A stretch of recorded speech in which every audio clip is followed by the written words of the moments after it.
When I was 19, I was a venture scout. It's sort of like Boy Scouts, only for older kids, and it's gender mixed. I decided to go to this week-long mixed scouting crew camping trip with a friend of mine. But a few days before going, my friend from Venture Scouts bailed, so I'd be going up into the mountains alone with a bunch of strangers, which was no big deal for me. I can handle myself. When I got there, I was the only Venture Scout, and the only girl. It was a little awkward, but most of the Boy Scouts were pretty nice and easy to get along with. Although they weren't used to camping with a girl, they happily accepted me as just one of the guys.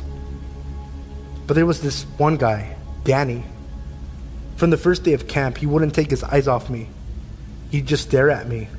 It was a little uncomfortable, yeah, but I figured he was just socially inept with girls or something, and I tried to pay him no mind. The next day, while we were hiking, we all split off into pairs, and it turned out I was paired with Danny. He looked a little too excited about the idea of hiking with me alone. His eyes always seemed a little too wide, a bit crazy looking, but he was a small guy. Spindly, unkempt hair, a little shorter than I was at 5'7". I figured I'd be able to take him out in a fight if he tried anything, so I didn't raise a fuss about it. Before settling out to the hike, he kept asking me if I needed help putting on my sunscreen. Even though I kept declining, he kept pushing the question and tried to put sunscreen on me until one of the guys told him to cut it out. While we were hiking together, he kept probing me. "How old are you?" he'd ask. 19, almost 20, I'd reply. Don't lie. You must be 14 or something. You're so innocent. Young, innocent girls are always the cutest. He kept asking innocent enough questions, like where I lived, if I had siblings, what my favorite color was, but he then started asking me if I'd ever heard of BDSM. I was taken aback by this and was more than a little uncomfortable, so I'd pretend to not know what he was talking about, all the while trying to give as many cues as possible for him to drop the subject. But he then started going on about what BDSM was, about tying girls up, about hitting them and burning them. At this point, I was freaking out a little bit, but keeping my cool. I didn't want to show him my distress, any chinks in my armor, because I knew he'd probably get off on making me squirm. The only thought I had was, what the fuck? Seriously, what the fuck?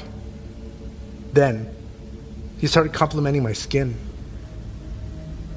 "You don't see a lot of girls with pale skin. Do you use moisturizer?"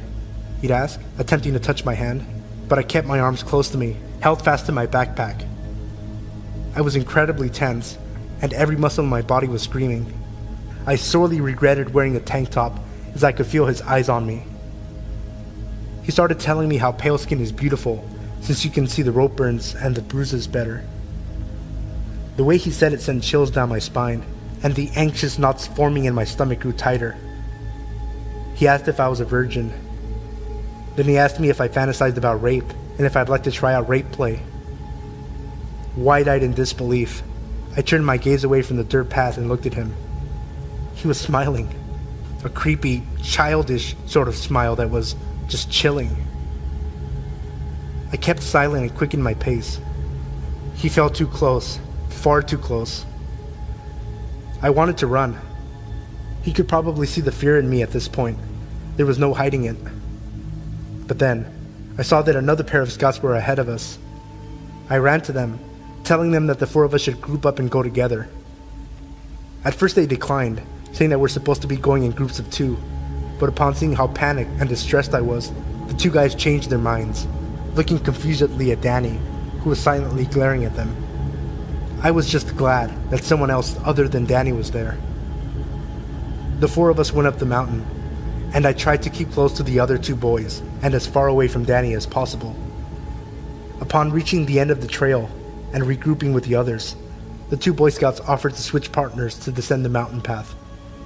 Danny looked downright upset, angry even. He was looking at me as if he were betrayed, but I didn't care if it pissed him off. I accepted the offer of switching partners and was able to get back to camp in relative peace. On the way down, the Boy Scout I was with asked me if Danny was bothering me or something. I lied and said he wasn't bothering me too much. After all, I was 19. I thought it would be pathetic to get so distressed about some weird 15-year-old kid. I figured that so long as I stuck with the other guys, I'd be fine. But then, that night, I was alone in my tent. Everyone else got to sleep in pairs of 2 or 3, but since I was the only girl, I had to be alone in my tent. It's always a little creepy being alone and isolated in the forest, away from everyone else. The scoutmasters insisted my tent be far away from the boys' tents so that they wouldn't bother me, but it only put me in a more vulnerable, isolated position. I sorely wished I'd been closer to the protection of the rest of the group. Late at night, I heard rustling outside. I figured it was just a deer or an elk or something, as it usually was, and went back to sleep. But then I heard my tent opening. Opening my eyes, I peeked through the crack in my sleeping bag to see what it was, and there, I saw the white of an eye looking back at me, looking through the opening of my small tent. It was Danny, staring at me. I froze, holding my breath. I held my dad's hunting knife close to me, hiding in my sleeping bag, not moving a muscle, staring Danny down, pretending to be asleep, ready to fight at any moment should he take one step into my tent. But he didn't do anything. He just stared, watching me, breathing heavily and muttering incoherently to himself. "Are you there?" I thought I could hear him say. Eventually, after what felt like an hour, he left. The next morning, exhausted, I caught naps when, and if I could, and kept close to the other scouts in my group. It was difficult to maintain my calm and cool composure. The scout leaders were a little frustrated with me, since it seemed like I wasn't paying much attention to their instructions. But at this point, I didn't care much for it. I was always on some level of alert, as Danny would sometimes creep up behind me and caress my neck, or play with and try to smell my hair. And every night, Danny was there, watching. One night, he went digging through my backpack, looking for something. Unfortunately for him, I kept all my clothes and personals tucked away with me in my sleeping bag. He left with nothing.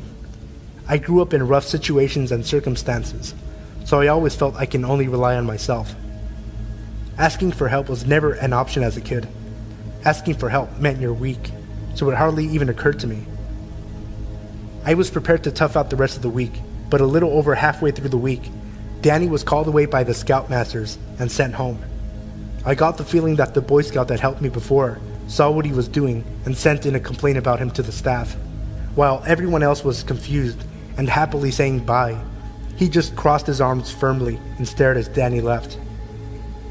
Danny looked so bewildered and confused by it all, like he didn't understand what he did to deserve being kicked out of camp. It was so strange. I tried my best to forget about it, and the rest of the week went off without a hitch. But the more I think back on it, the more I realize how damn freaky and bizarre that kid really was.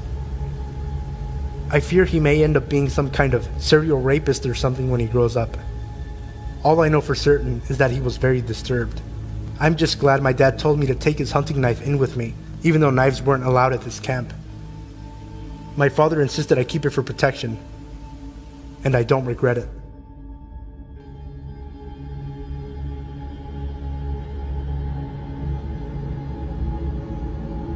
This happened to me a few months ago. I was at the store with my mom. She had to return some things. I can't remember what or why. I was a few feet away from her, looking at the books they had on clearance. A man, who could not have been much older than 50, also began looking at the books on the shelf next to me. Ironically, I'm a really paranoid person, but I didn't worry too much because my mom, and about 20 other people, were only a few feet away from me. I picked up one of the books. I think it was The Maze Runner, but I'm not too sure. And the man proceeded to pluck the book out of my hand.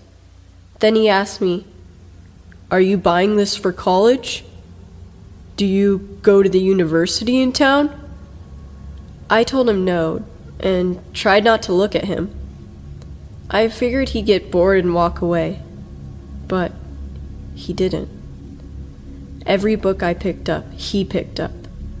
I even tried to walk to the other side of the shelves, but he followed me. I dropped all my books and walked over to the customer service station where my mom was. I told her about him.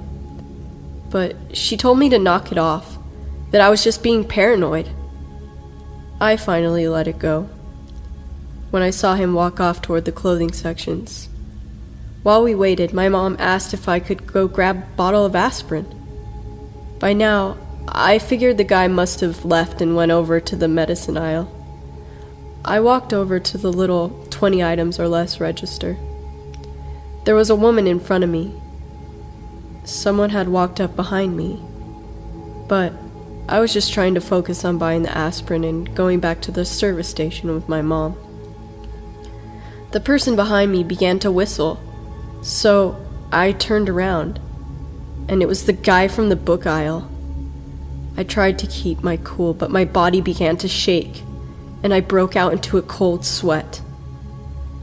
I kept looking back at him, and he kept smiling at me. The woman in front of me seemed more nervous than I was. She kept looking at him, and then to me. She was finally done checking out, and I started to scoot closer to the register. He also scooted closer, to the point he was almost completely pressed into me. I urged the cashier to hurry and just scan the bottle of aspirin. I snatched my change from her, grabbed my bag, and ran toward the customer service station. My mom was sitting on the bench, waiting for me, and I started crying my eyes out the moment I walked up to her. When I told her what happened, she became angry this time, and started walking towards the register I was at. But he had already left. In a hurry, the cashier told her. For a month, I refused to go into the store. I would opt to stay at home in fear that he would be there. Dear creepy man at the store, let's not meet again.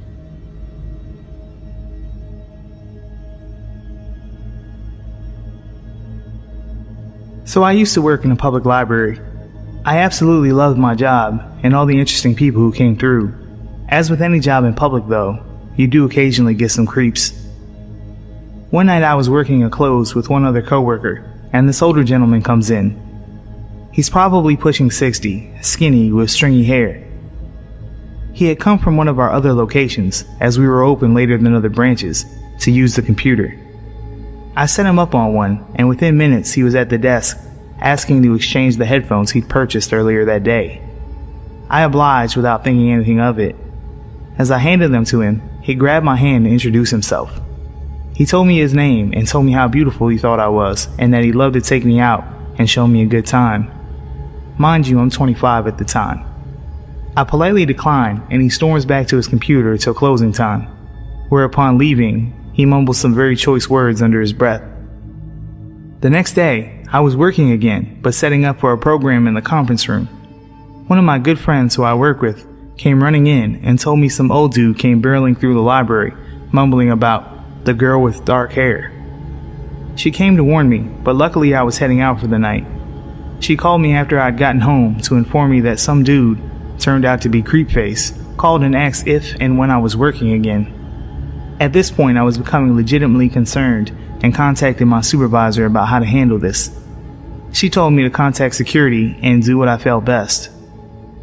The next day, I was at work and I was on edge constantly. I had my husband on standby and a good friend of mine who happened to be off that day to hang around the library for the last leg of my shift. And lo and behold, Creepface is making a beeline for me. I run to the back office, locked with a security code, to hide. He followed me the whole way, then waited outside the door, preventing me from coming back out front for almost an hour. The maintenance guy comes to the back to check on me, where I start hyperventilating when I heard someone touch the door. I told him the scenario, and he told the dude off and never to come back. I had a friend and family follow me home for weeks to be safe, and I always took a different route home. One of the more terrifying experiences of my life. So creepy old dude, let's not meet again.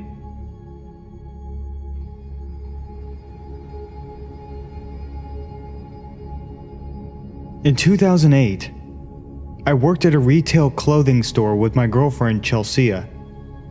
We were both 18 years old, and we tried to work as many shifts together as possible to maximize our time together because she was still in school. My grandfather had recently purchased a Dodge Sprinter van for his business, and my car was being serviced overnight, so I got to drive the van. Chelsea and I loved the nights that we got to take the van because it usually had back seats installed, and the tinted windows meant that we could have some privacy, which is great for teens who still live at home. That night, we only had one row of seats in the back, and it was the row just behind the driver and passenger. Chelsea and I parked near each other, like we always did, and worked our evening shift, closing the store with a few of our coworkers. We all leave together, and I help the manager lock up because the glass doors need to be aligned properly for the lock to engage. It's early March in Pennsylvania, and it's still very cold outside. So Chelsea usually starts her car to warm it up, and then sits with me as my car warms up. When I get to the vehicles, her car is idling because she is already in the van. I don't even realize that I still have my keys, and I never unlock the doors. She sits with me chatting for a while. She sits on my lap, and we kiss in the front seats, and we decide it's too late and too cold to have a little fun in the back. Every night, we drive home separately from work while talking on the phone. She usually gets home first, and I stay on the line while she walks up her long driveway in the dark. That night, I made it home first for some reason, and I knew I had a lot of stuff to carry in, so when I'm close to home, I tell her I'll call her in a little bit. She asked me to stay on the line because she's almost home, and she doesn't like walking past the dark bushes next to her driveway. I stay on the phone and fumble with all of my things that I'm carrying out of the van. I know I locked and armed the van because I was using a key fob to lock the vehicle. I dropped a few things while struggling to keep the phone to my ear. The motion lights have illuminated the whole area, so I'm able to see everything that I dropped. We both make it inside safely, and then we also decide not to stay on the phone because she had school in the morning. I began to doze off immediately in my bedroom.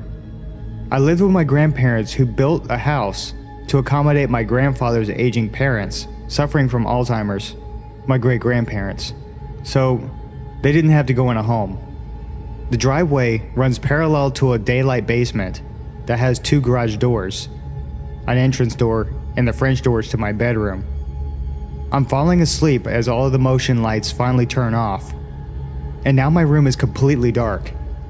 It wasn't 20 minutes later when I'm jarred awake by the alarm sirens of the van. All the motion lights are on, and the flashing lights of the van alarm are filling my room. I left the key fob upstairs in the main part of the house, so I ran upstairs to silence the alarm. In the kitchen, as I'm grabbing the fob, my grandfather in his boxers, my great-grandmother in her nightgown, and I in my boxer briefs all meet in the dark.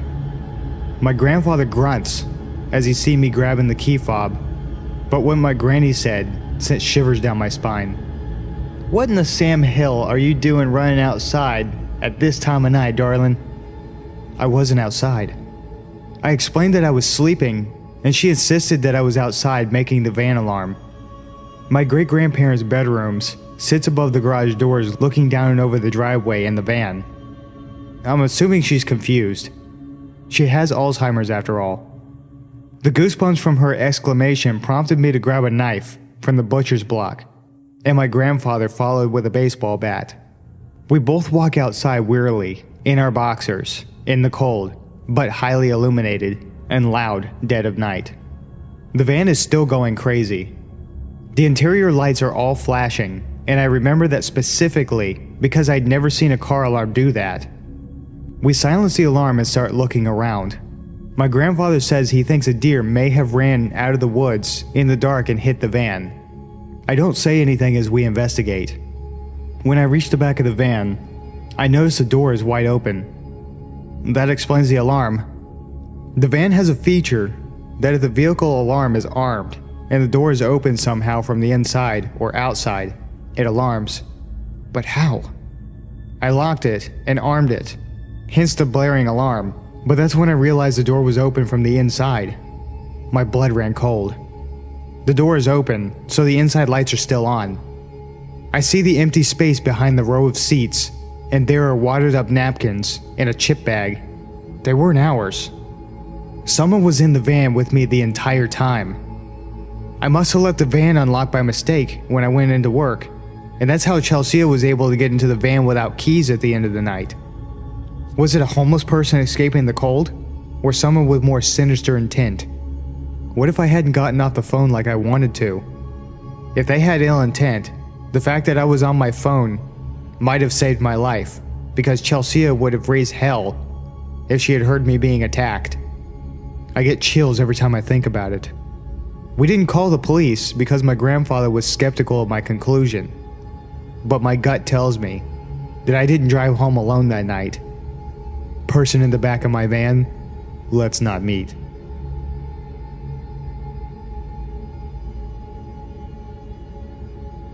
Just the other night, there was a windstorm that blew through my town. The wind was accompanied by a downpour of rain. Having grown up on the coast of Oregon, I'd fallen in love with the sound of rain, especially when it's hitting the cement patio outside my bedroom window. So I had my window open, so I could hear the rain better, and settled into bed, curling up in my blankets and trying to fall asleep.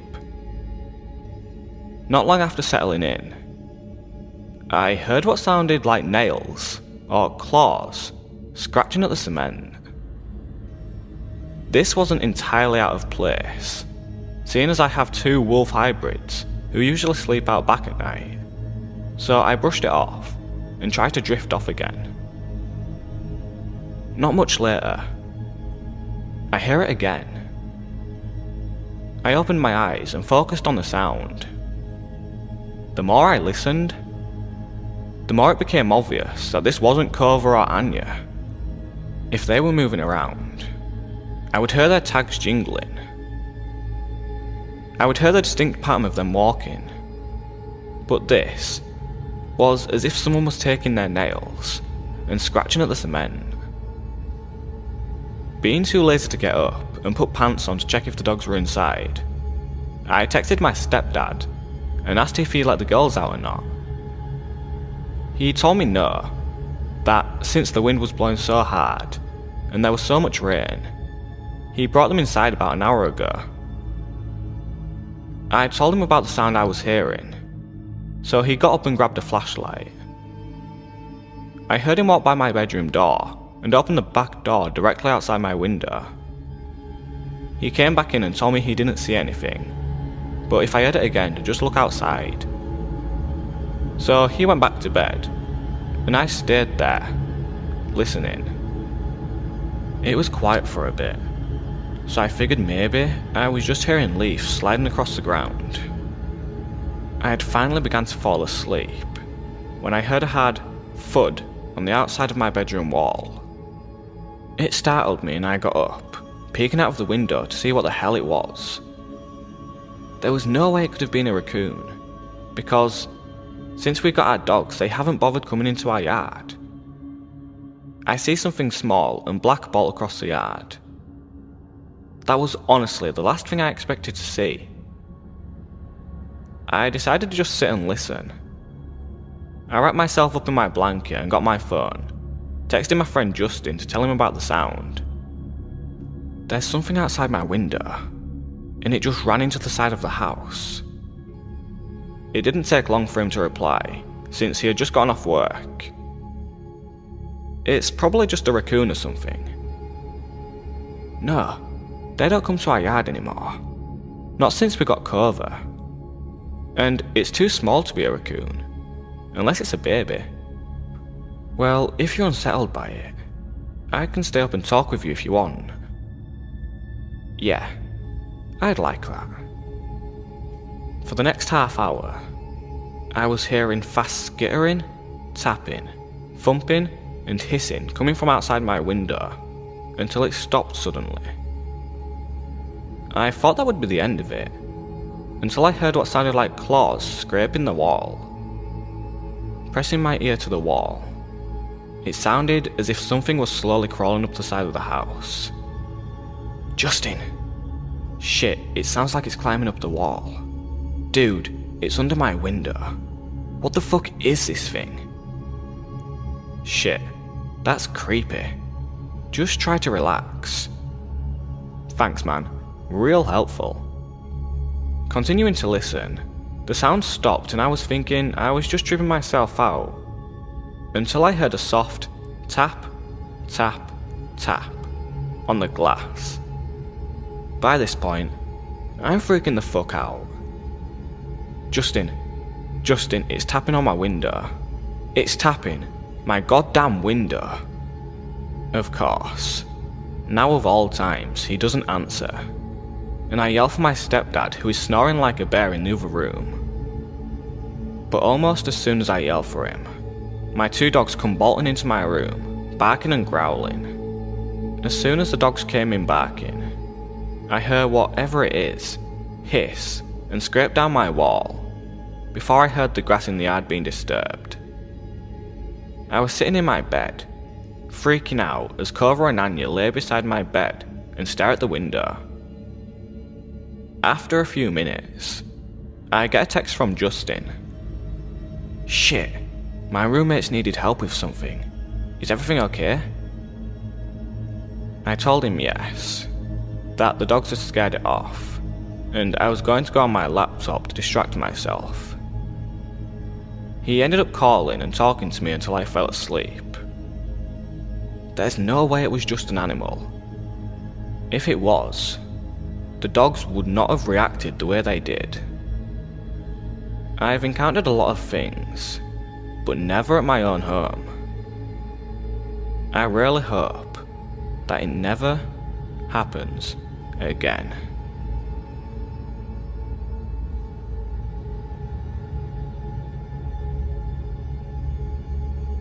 When I was a sophomore in college, I lived in a small but beautiful historic studio apartment in a small East Coast city that had somewhat of a reputation for crime/danger.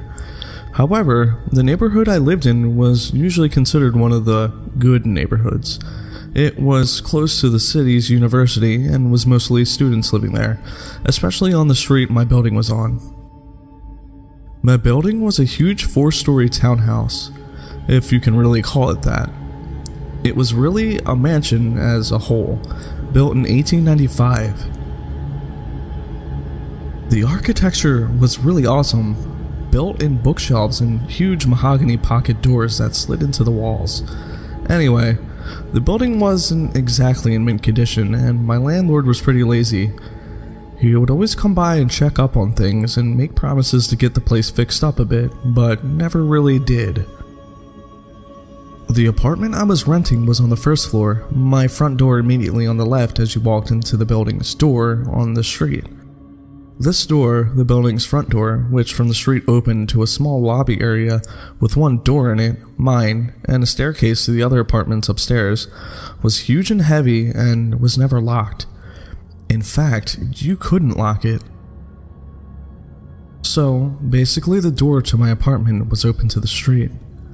I asked my landlord countless times to please do something about the front door, but he never did anything. Well, one night I was getting home from work and it was very late, about 3:45 a.m. I worked as a pizza delivery driver at a place that was really open late at night, and I was just sitting on my couch watching a little TV before I went to bed. I had also gotten totally naked, something I truly loved being able to do, considering I lived alone. Anyway, not 10 minutes since I'd gotten home and sat down, I hear 3 slow knocks at my door. I'm thinking, who the fuck would be at my door at this hour? What could they possibly want? Why didn't I hear the building's front door open like I normally do? Young and naive, I was half scared and half intrigued. I put a robe on and slowly crept toward the door, which, by the way, was literally right next to the couch where I was sitting. At this point in time, my door didn't have a peephole, so I kinda had to take a leap of faith and open the door. When I did, a tall, emaciated, middle-aged man stood staring me down with low eyes and a grin. He was wearing all black, many layers, and a big black trench coat. The first thing he said was, "Can I come in?" With the door barely open, I had a deep pit in my stomach and just went, no man, "What's up?" He just kind of stared into my eyes for a second, clearly disappointed, and then said, "I've seen you around," and started to grin again. The pit in my stomach had evolved into a churning sensation, and I was starting to get nauseous. "Yeah, I've been watching you, and I like the way you look." He said. "So, you gay? Bisexual?" I was just like, "I don't know, but it's late and I'm going to bed. Bye." He kinda nodded and lingered for a second, as did I, watching to make sure I saw him leave the building. Once he did, I closed the door, locked it, and stood with my hand still on the knob for a good minute at least. After I snapped out of my shock, I ran over to my couch and pushed it up against the door. I ended up sleeping on the couch that night even though it was right there. It just made me feel safer, like I could hear something if it happened. Well, nothing happened that night. It wasn't about until a week later, on one of my nights off from work, that I was sitting around my apartment, winding down by myself after I had some friends over drinking and smoking a little bit, as college kids will do. All of a sudden, I hear a weird rattling noise coming from across the room, so I turned off the music I was playing to find out what it was, coming from none other than my front doorknob. I looked at it for a second and saw that both the knob and the top lock were jiggling. Someone was trying to get in. Like a deer in headlights, I was frozen, staring at the things wiggle and shake until I started to see the top lock actually budge and start to turn. I leapt up from my chair and soared to the door, grabbing tightly on the lock and forcefully twisting it back to being locked. The jiggling of the lock and knob stopped for a second because whoever it was clearly knew now that I knew. It was only a second, though, before they just started struggling again, and I had to use all my might to keep it still. Sweat was dripping down my forehead and my ribcage, and after about 15 seconds of wrestling with the intruder, it suddenly stopped, and I heard the building door open and close, and footsteps run down the stairs of the stoop to the sidewalk. Just like I was before, I was paralyzed with my hands at the door for a good while before I realized I was crying and shaking and that I needed to call someone. My instinct was to call the police, but in hindsight, I regret doing this for the following reasons. I was having basically a panic attack while I was on the phone with 911, and I actually threw up during the call, and I think that's when they decided I was just fucked up or something. When the two police got to my apartment, they stood in my doorway as I struggled to recount to them what had happened as I'm shaking and crying. I noticed at one point that they're both smirking and laughing, and I say, What's funny right now?" One of them goes, "It reeks of marijuana." I was just like, okay, and basically argued with them after that. Long story short, they ended up confiscating a bunch of shit from my apartment and basically turning the whole situation into a little mini drug bust. Although they said they weren't going to charge me with anything, just take my shit. Nothing about this attempted break-in besides keep your door locked. I hate to make this story so long, so I'll try to keep the last part short. Basically, this same scenario happened one more time about 2 weeks from the last time. Only instead of calling the police, I called my dad, who raced down in an hour, 2-hour drive from his house to this place, with a crowbar up his sleeve. Unfortunately, by the time he had gotten there, whoever it was had already left.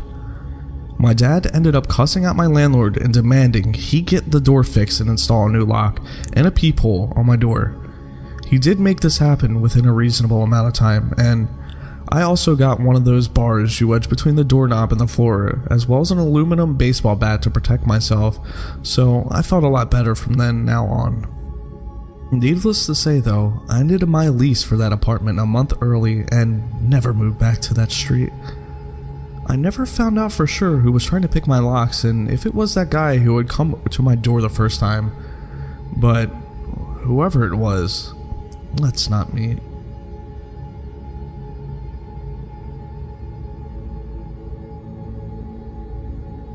Around March of 2014, I started talking to this girl on Tinder. She seemed cool and fun, and after about a week of talking, she suggested that we meet up in person. She invited me to this cafe shop. I accepted. However, the day of, she started messaging me saying she had to tell me something. Her pictures on her Tinder weren't actually of her, and yes, she was a guy. He claimed he really liked talking to me though, and begged me to still meet up with him. Naturally, I declined. I blocked his profile and continued on with my life. About a week later, I started talking to another girl. Once again, she seemed cool and fun, and we hit it off. She asked me if I spoke to people on Tinder frequently, and rather stupidly, I told her about my previous encounter with the man lady. She asked me if I wanted to meet up. I said sure, as long as it was in a public place. We decided on a cafe. The next day, I sat at a table waiting. 5, 10, 15 minutes had passed, and she was nowhere to be found. I then peered out the window and saw from across the street a man staring at me intently. I looked away, waited a few seconds, and looked back. He was still standing there staring. At that point, I left the cafe, got on my bike. I always bike everywhere I go, and booked it home. I was definitely a little freaked out, but tried to pull myself together, and reasoned that no one could have followed me. I then deleted my Tinder profile, and things were normal for a few weeks. About 3 weeks later, I started getting phone calls. The numbers all showed up unknown.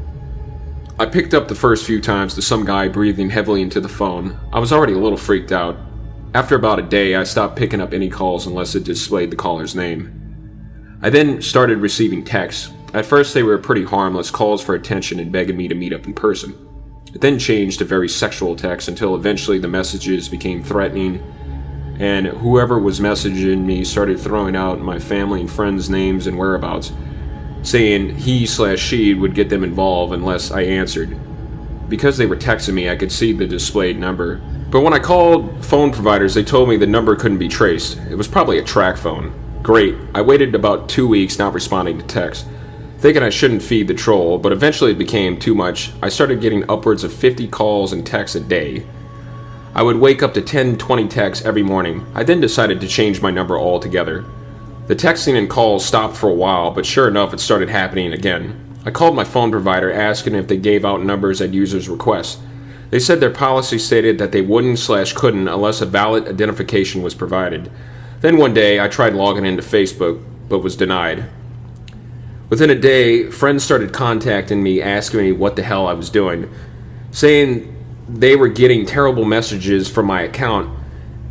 In particular, one of my girlfriends was receiving messages about her mom who died years ago. I apologized profusely and told people what was going on. I contacted Facebook and explained the situation. They helped me access my account again, at which point I deactivated it for a while. Enough was enough. I decided to contact the FBI, explaining what had been going on for a month now. Documented everything, but told me since I or any of my friends/relatives were in no immediate danger, they probably wouldn't be able to do anything. At that point, I felt stuck. I thought about hiring a private investigator or a hacker. I decided against it, however, just hoped it would fade out. I never answered. I left my Facebook deactivated, ignored any text/phone calls. I never had any trouble at home, but some of my closest friends would receive an occasional text as well, which weirded us all out. I hated that they got dragged into it. One day I came home and things felt very eerie. Door unlocked, windows open, no one home. A strong breeze running through the apartment. I did a check of the place and found nothing else weird, so I locked everything up and just waited for my roommates to get home. Been almost 7 months now. The text/calls have more or less stopped. I get an occasional text, but at most every 2 weeks. At the peak of it, I was receiving almost 100 texts a day. It definitely affected my social/personal life. I became more weary of people around me and my surroundings. I just felt like I couldn't really focus on anything until this stopped. Work was very difficult though. I tried to maintain my composure as best as I could. Everything was just weird. Life was weird. I've since stopped using all forms of dating apps/websites. Things are getting back to normal. At this point, I just wanted to put all this behind me. I'm moving at the end of this year, so it'll be nice to have a fresh start in a new place. I'm not going to sit here and say all dating apps are dangerous and no one should ever use them, but definitely cover your bases. Ask more questions before meeting someone. FaceTime them first, Skype, anything. I was naive about it, and I regret it. Be safe, stick close to your friends, and try meeting people in more traditional ways. Weird Tinder stalker, let's not meet.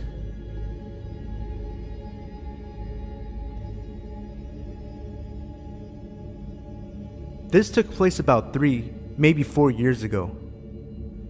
It was a calm winter evening, and my parents were gone for a couple of days on Christmas Eve to relax after a very tiring last day at work. It was just me, my video games, and my dog, Chase. I'm a 14-year-old male, 6'1" at the time, so I was a pretty big dude for my age.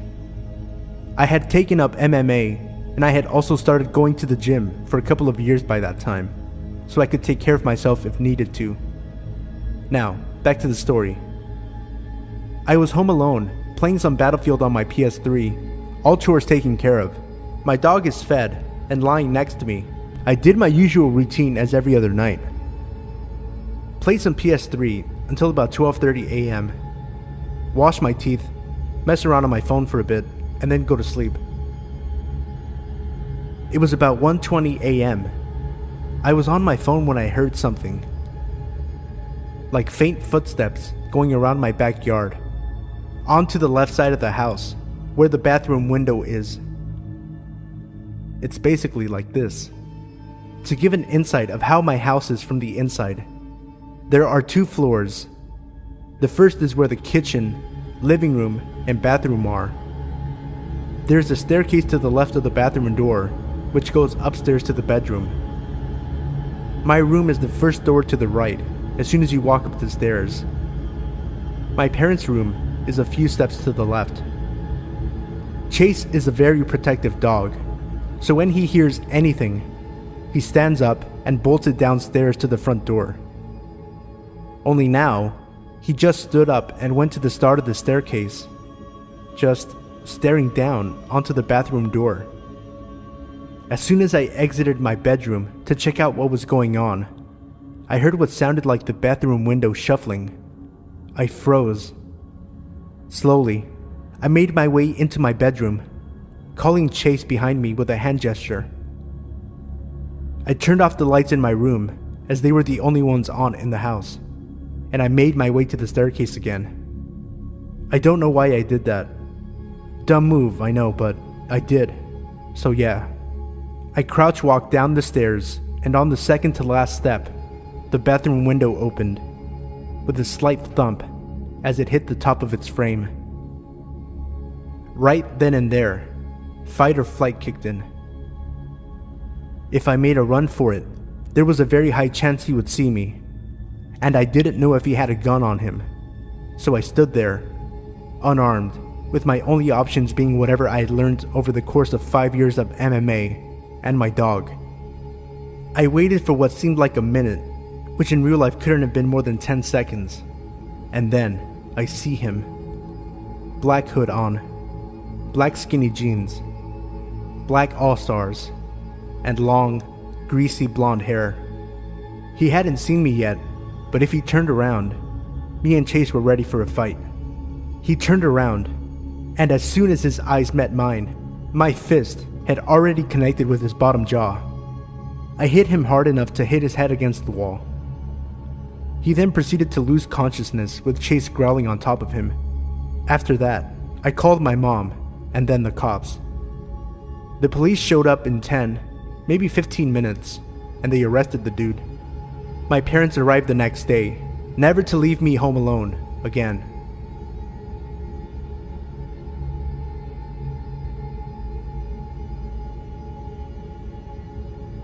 A couple of years ago, I was working front desk at a hotel in a small town off the interstate in Pennsylvania.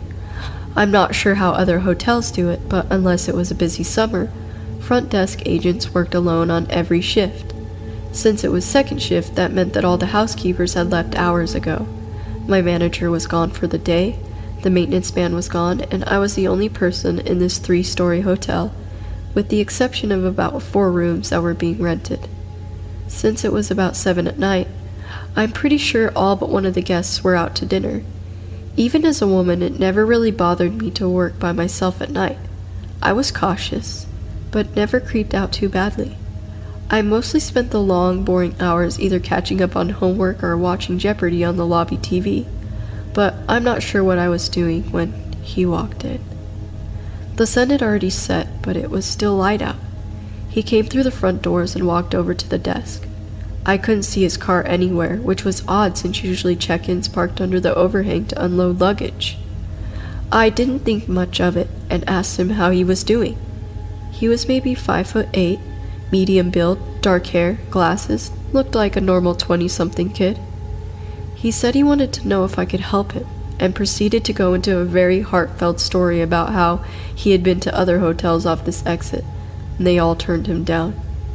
He said his sister ran away from home a while ago and that he came all the way to California to pick her up, from, I think, New Jersey? Being that he wasn't from California, it was starting to be gross winter weather here. I laughed a little and said, "Yeah, sorry it's so awful here." He paused.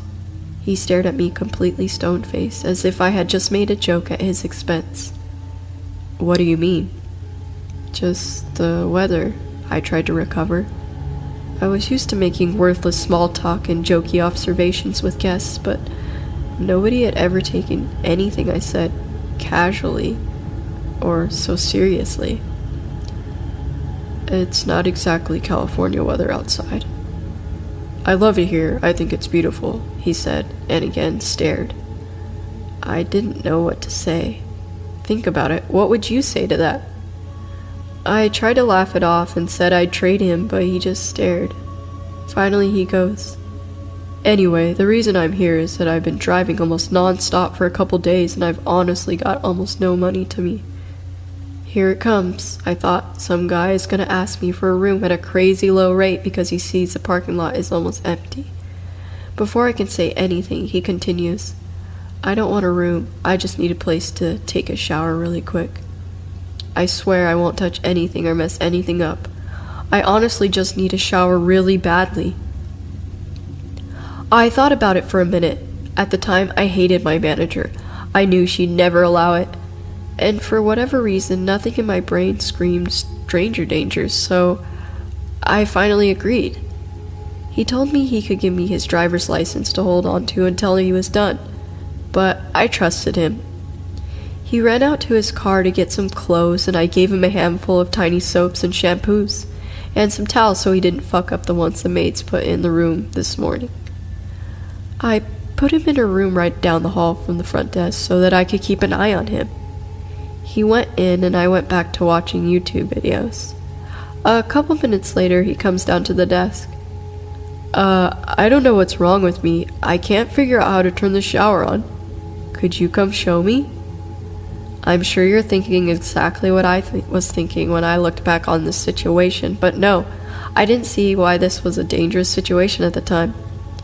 A young woman, alone in a hotel room with a stranger who hasn't left any kind of trail or identification, with no other employees on property, and almost no other guests.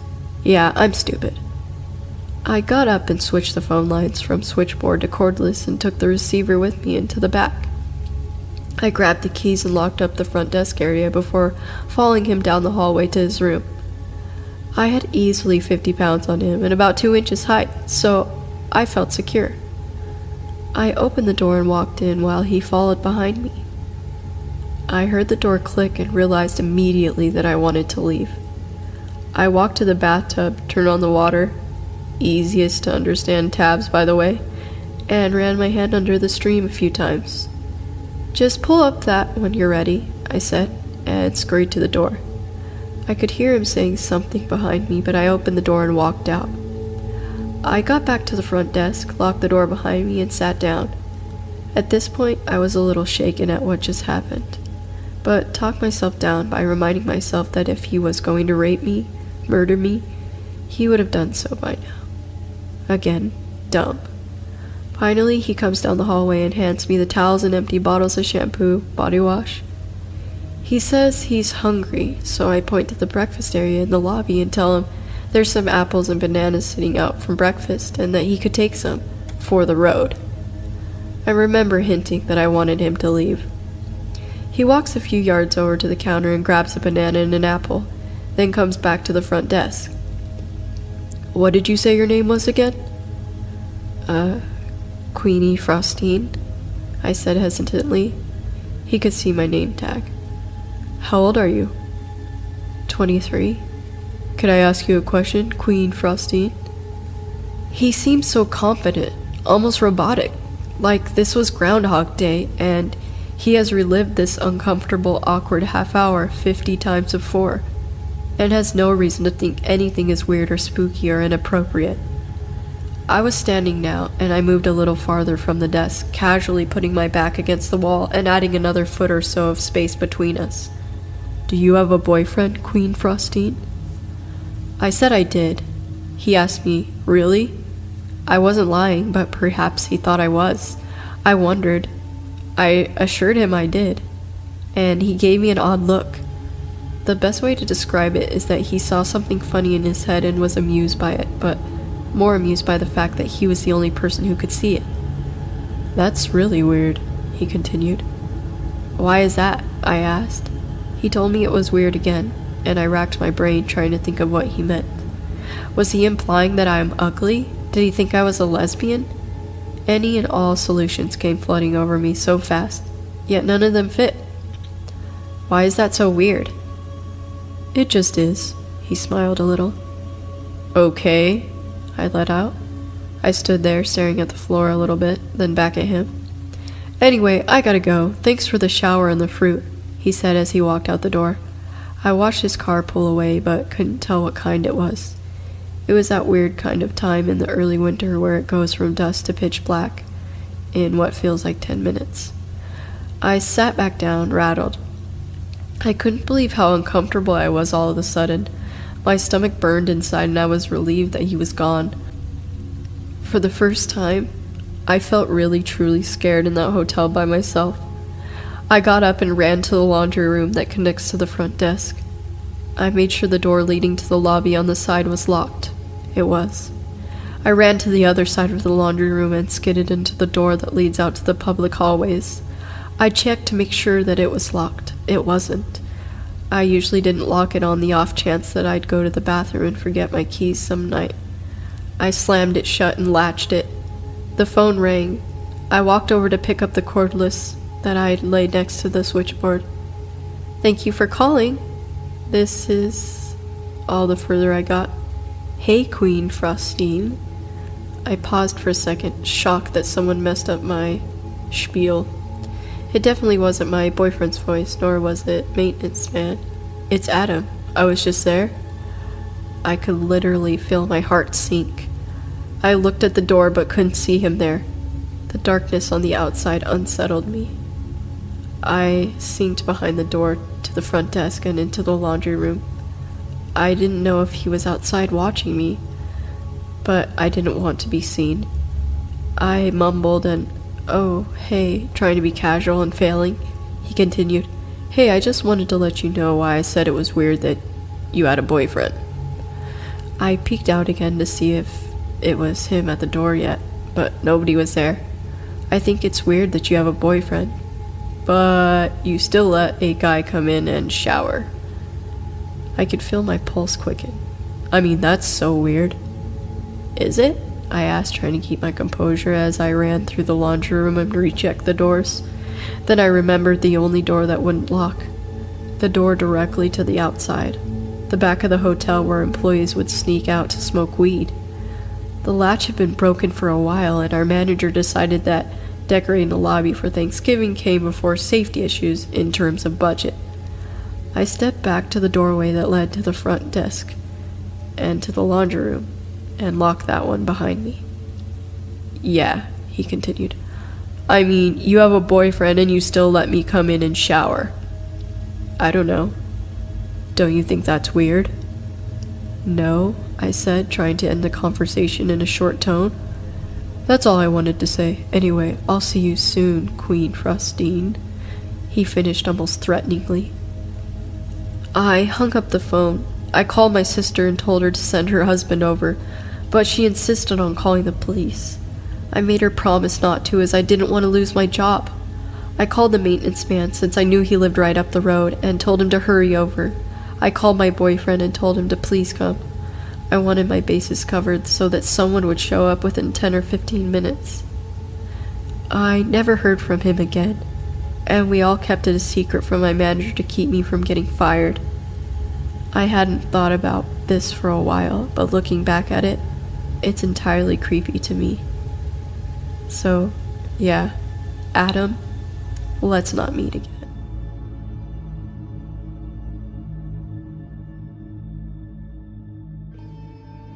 About 3 years ago, I moved into my first apartment. I lived alone on the first floor of a 3-story shotgun house built in the mid-1800s. The house was beautiful, albeit a little creepy due to its age. It was on the nicer end of a rough neighborhood near the university I was attending at the time, and break-ins were pretty common. But I always felt safe because my landlord and his wife lived in the 2 floors right above me. They were in their late 60s, but it felt good to know that I wasn't totally alone. It was the first fall I was living there, and the days were getting shorter. On this particular evening, it was already good and dark outside by 6 p.m. I was in the kitchen making dinner when suddenly the power cut out. I was a little startled, but luckily the flame from the gas range was still going, so I could see well enough to grab my phone and use as a flashlight. Aside from the flame flickering under the pot of soup, the house was pitch dark. I double-checked the light switch in the kitchen, but got nothing. The only thought that occurred to me was that it was a strange time for the power to go out. It wasn't storming, and it wasn't particularly hot outside or anything. I used the light from my phone to navigate from the kitchen towards the front of the house. I peeked out the blinds in the living room, but couldn't see from that vantage point whether any of the other houses had lights on. I decided it would be a good time to call the landlord, because I sure as hell wasn't going down to our creepy stone basement to mess with the 100-year-old fuse box.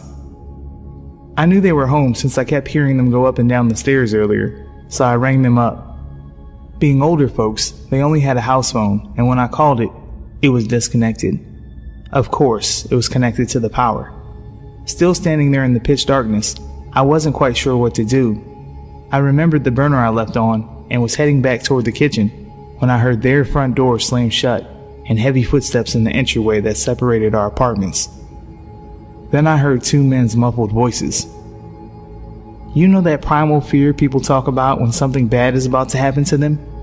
I felt it. Every hair on my body stood up. In half an instant, my heart was in my throat. I stood paralyzed in the doorway to the kitchen. Luckily, I snapped myself out of it and grabbed the closest weapon I could find, a bright pink chef's knife on the kitchen counter. I'm a small woman, and certainly not strong. I had my doubts about whether I could fend off 1 intruder, but 2? I crept as quietly as possible back toward the front door, clutching the knife in one hand and my phone in the other. I stood a couple feet from the door, and the men were still out in the entryway talking. Their voices were rough sounding, and definitely not from the area. Well, do what you gotta do. I'll be waiting in the van, said one. With that, I heard the front door open and close. At this point, my heart was beating out of my chest, and I felt like I was going to be sick. Were they just breaking in, or did they intend to hurt me? Had they already hurt the landlord and his wife? Shit. I made my way over to the blinds and peeked out the window again. Sure enough, I saw a man in dark clothes hop into a white van parked across the street, just to the left. I live at the end of a dead-end street, where you can only park facing one direction, and the van was facing the wrong way, ready to head up the street. I tried to collect myself. There was nowhere to hide, really. Perhaps I stood a chance that this guy wasn't expecting me to be ready when he came in. Unfortunately, my cat hates strangers, and she was now going crazy, tearing back and forth through the house at full speed while meowing. In my head, I silently cursed her for giving our position away and probably killing us. Then suddenly, I heard the landlord's apartment door open and close again, and the man went back upstairs. A million thoughts raced through my head. My car was parked just up the street. If I sprinted, I could make it and drive somewhere safe. I don't know why I didn't just call the police. I think I was afraid the men would hear my voice and know where I was. In any case, I had my hand on the doorknob, psyching myself up to run. I couldn't hear the man moving around anymore, which probably meant he was on the 3rd floor. His buddy was still waiting in the van, lights off. I peeked one last time to make sure no one was waiting near the front stoop before I ripped the door open and ran full tilt out the front door and up the sidewalk about 100 feet to my car. I hopped in and locked the doors when suddenly my phone started vibrating in my hand. It startled me so badly, I almost chucked it across the car. I didn't recognize the number, but I picked up. "Hello?" I managed to choke out. It was my landlord, sounding as calm as ever. I said something along the lines of, "Are you okay?" and was about to tell him not to go in the house. I was so scared and out of breath that it came out more like, "Don't, men, house." He seemed confused, and before I could collect my words, he started telling me that, yes, they were fine and the power was out on the whole street apparently. He just phoned the energy company on his new cell phone to check on it. I should probably take down the number while he's got me on the line, and he hoped I didn't mind, but some repairmen were at the house to check on the heating and cooling system. They might need access through my apartment to get to the basement. Shame they came by right before the power outage. Slowly, the dust began to settle in my mind. I had been at the point of maybe having a heart attack and definitely wetting myself over some repairmen, one of whom was still waiting outside in the van and had just seen me haul ass up the street with a giant pink knife in my hand. I was too embarrassed to walk back to the apartment, so I just told the landlord to go ahead and let them in if he needed to. I'd be surprised if that repairman didn't call the police himself to report a crazy woman with a knife running through the streets. On the bright side, I learned I can run quite fast if I need to.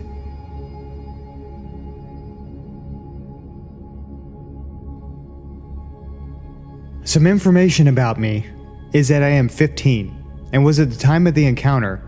I am male. My height is around 185 centimeters and my weight around 75 kilograms. It was this summer that this encounter happened. I was on vacation to my old home from my childhood in Portland. It was a fairly large home with a huge backyard surrounded by a fence. Behind that was a forest. The only problem with this house is within 1 kilometer, there is only one other home and it is empty. A girl with her parents lived there. I had a crush on her when I still used to live there, but they very rarely visit that house anymore as they live in Germany and go there in the winter. I am 15 at the moment of writing this. I was alone at the house for 2 weeks as my grandfather had to watch over a hotel, and I was used to being alone, traveling across the cities in Portland. I felt kind of lonely at this point, because my German Shepherd passed away 2 years ago, and no one I knew lived within 1 hour of walking time from there. I spent most of my time on my laptop. However, I would occasionally go into the woods and explore, because I used to go there with my grandfather to collect mushrooms. I even went to the woods 3 times that night to watch the wildlife in the forest, as it was very peaceful. It was 5 days before my grandfather would come back. It was 1 a.m., and I was watching television downstairs when I felt like I was hearing something that wasn't in the television. However, every time I turned the volume down, I could hear nothing, so I just thought I was imagining things, as I often thought someone called my name when I wore a headset. After a bit, I just decided to go to bed, and when I suddenly turned off the television, I heard sound of footsteps for a second before they stopped. I was sure this time I wasn't imagining, and quickly got up from the sofa and headed upstairs, going into my room and locking the door behind me. I was completely quiet and tried to listen if there was any more footsteps, but I didn't hear anything since then. I walked over to the window from where I could see the whole backyard, and as I pulled the curtain, I could see someone standing in a backyard. There was no light to the backyard, so I could barely see him. I pulled out my phone while staring at the figure, quietly calling the police. However, as I started to speak to my phone, I could see the figure quickly rush to the side of the building. Soon after that, I could hear glass break downstairs. I quickly threw my phone on the bed after I told the police where I lived and dragged the desk over to the door of my room. I moved back from the door and grabbed my butterfly knife. I remember how much I was shaking at the time, the knife almost falling out of my hands. I heard footsteps on the lower floor of the house for a few minutes before I heard him going up the stairs. However, whoever that was stopped right before my door and started banging on the door more and more violently. I stayed quiet in the room with my knife still in my hand. Then I heard him speak. "I know you're in there, open up!" I was afraid to do anything, I just stood there, completely frozen from fear. After a bit, I heard the sirens of police and heard the man rush down the stairs and through my backyard, climbing over the fence and disappearing into the woods. I told the police about the whole incident and noticed that the broken window was the only thing destroyed in the house. There was nothing missing from the house. Nothing was even touched except for the window. The police have not found that man that came into my house, and I left Portland early, and I don't think I want to visit that house again.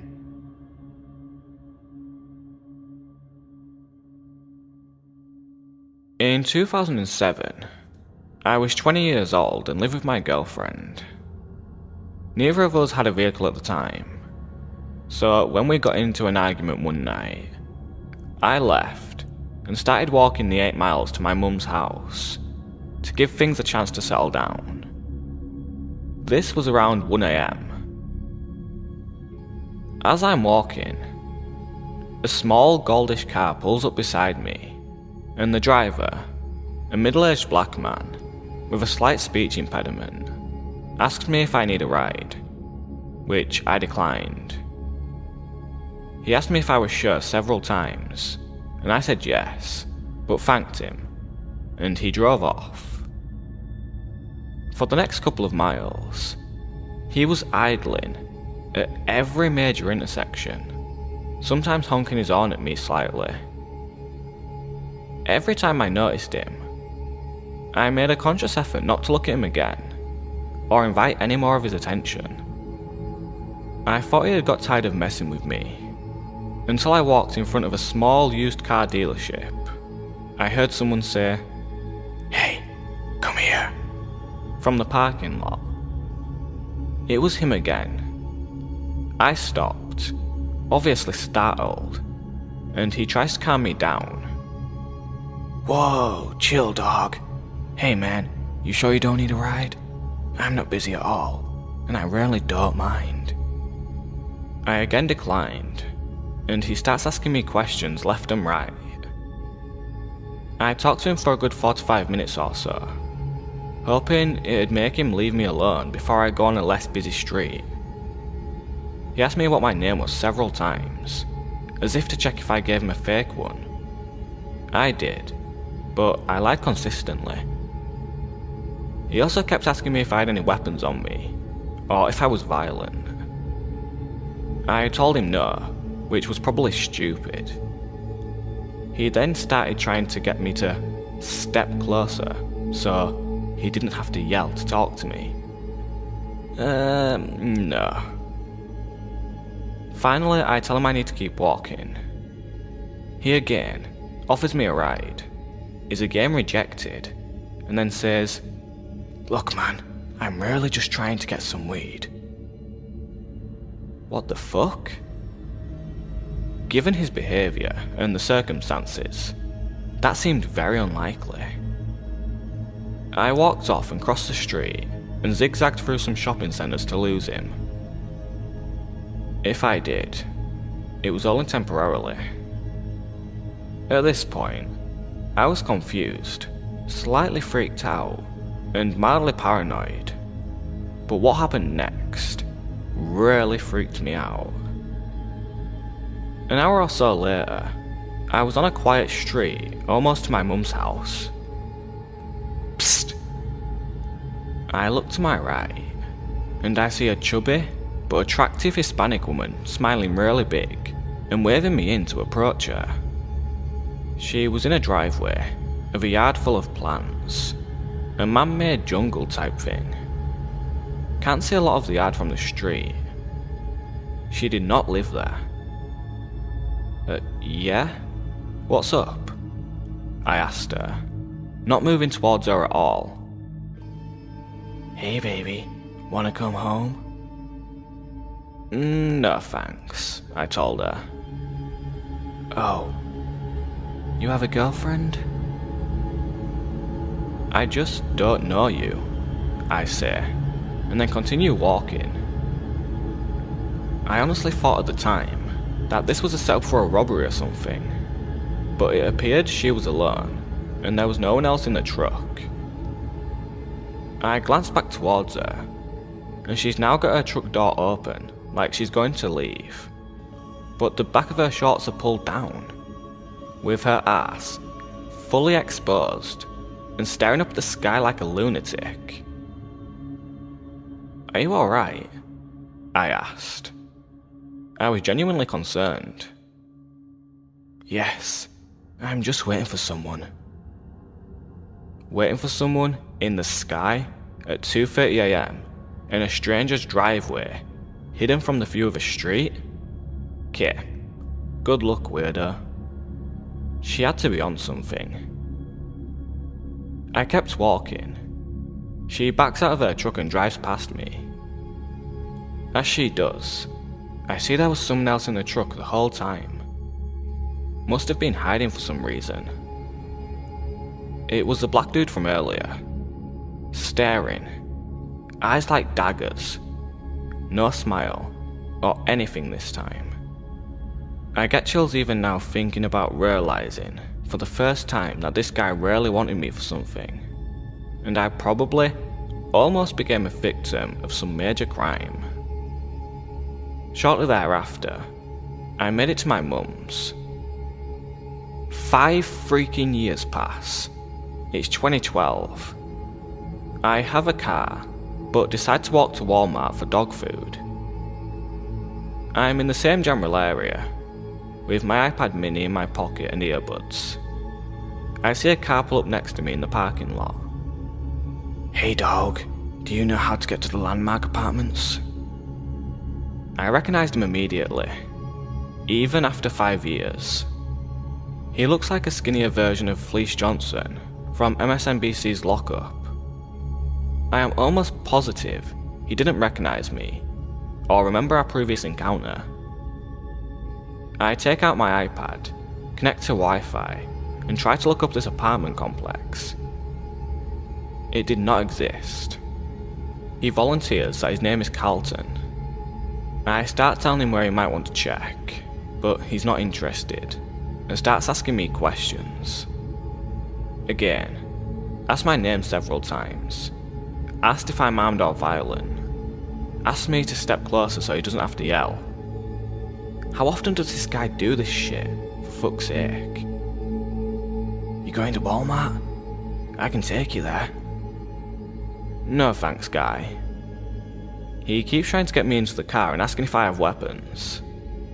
Finally, I make it clear I'm not going near him.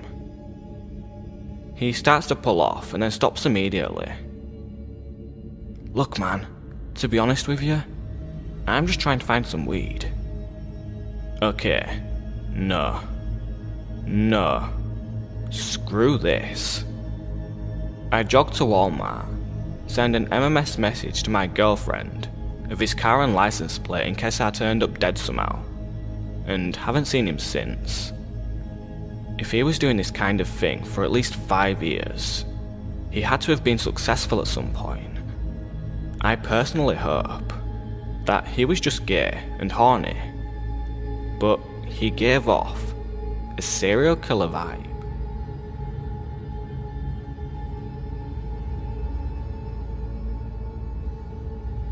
So, I'll start off by saying that this story is pretty long and is gonna make my friend and I sound like complete fucking idiots. This is because, well, we are. We completely ignored everything we've been told about stranger danger and basic safety because, hey, we are both 20-year-old college dudes. I also am not the best writer, so bear with me. This happened last Sunday. So, my parents are pretty well off and love to travel to exotic destinations. They planned a trip to St. Lucia and extended an invitation to my sister, her boyfriend, and my friend Vince and I. St. Lucia is a small mountainous island near the coast of Venezuela. It's significantly underdeveloped nation with an all-cash economy where few taxes are collected and spent for the good of the commons. Violent crime on the island is not unheard of. There are a few paved roads, a few major favela-like towns, and a couple of small, secluded, high-end boat-accessible resorts. We stayed at one of these resorts. My parents were in one room, and the rest of us stayed in a room next door. The rooms were more like little huts open entirely to the outdoors with easy accessible rooftops above and below. All was well for most of the trip. We went hiking, snorkeling, and relaxed on the beach. As much as my friend and I enjoyed it, this resort was meant for honeymooners, not for college kids looking to have a wild time. One night, Vince and I were up drinking late at the bar, which was not extremely lively as usual, and we get to talking with the bartender, Gustavo. We bond with Gustavo over our interests in Easy Weezy and girls, and nothing seemed off at all. We asked him if he knew any clubs or where to go to have a good time in town. He told us about how we really had to leave the resort to experience St. Lucia as we expected. He offered to take us to his place sometime to show us the good time we'd been looking for. He then showed us a picture of his house.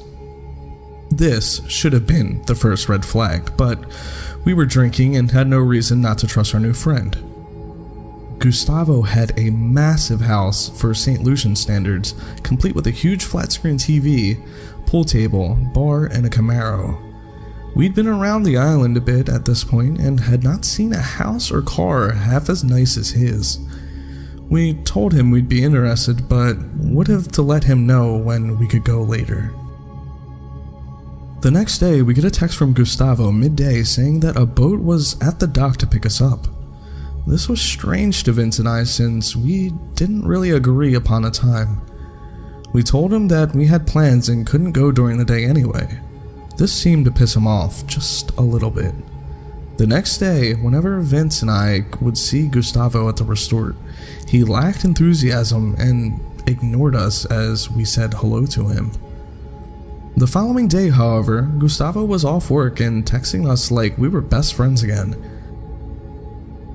He asked us if we could come to his place and told us he was making pizza, had girls lined up, and some of that good. Knowing that my parents would never let me do something so risky, we told him that we would go out after 10 because my parents were most likely going to be asleep at that point. He agreed, but was kind of annoyed and made it sound like we owed him and better not bail again. On a side note, I've never done coke, but my friend Vince has. I was slightly worried, but I figured I'd just say no, like Dare taught me or whatever, and still could have a good time. Besides, we couldn't really bail on him twice. As 10 o'clock rolled around, my parents had gone to sleep, my sister and her boyfriend had gone elsewhere, and Vincent and I had finished up pre-gaming at the bar near the dock until it closed for the night. It started getting very dark, and soon Vincent and I were about the only ones down at the dimly lit beach area.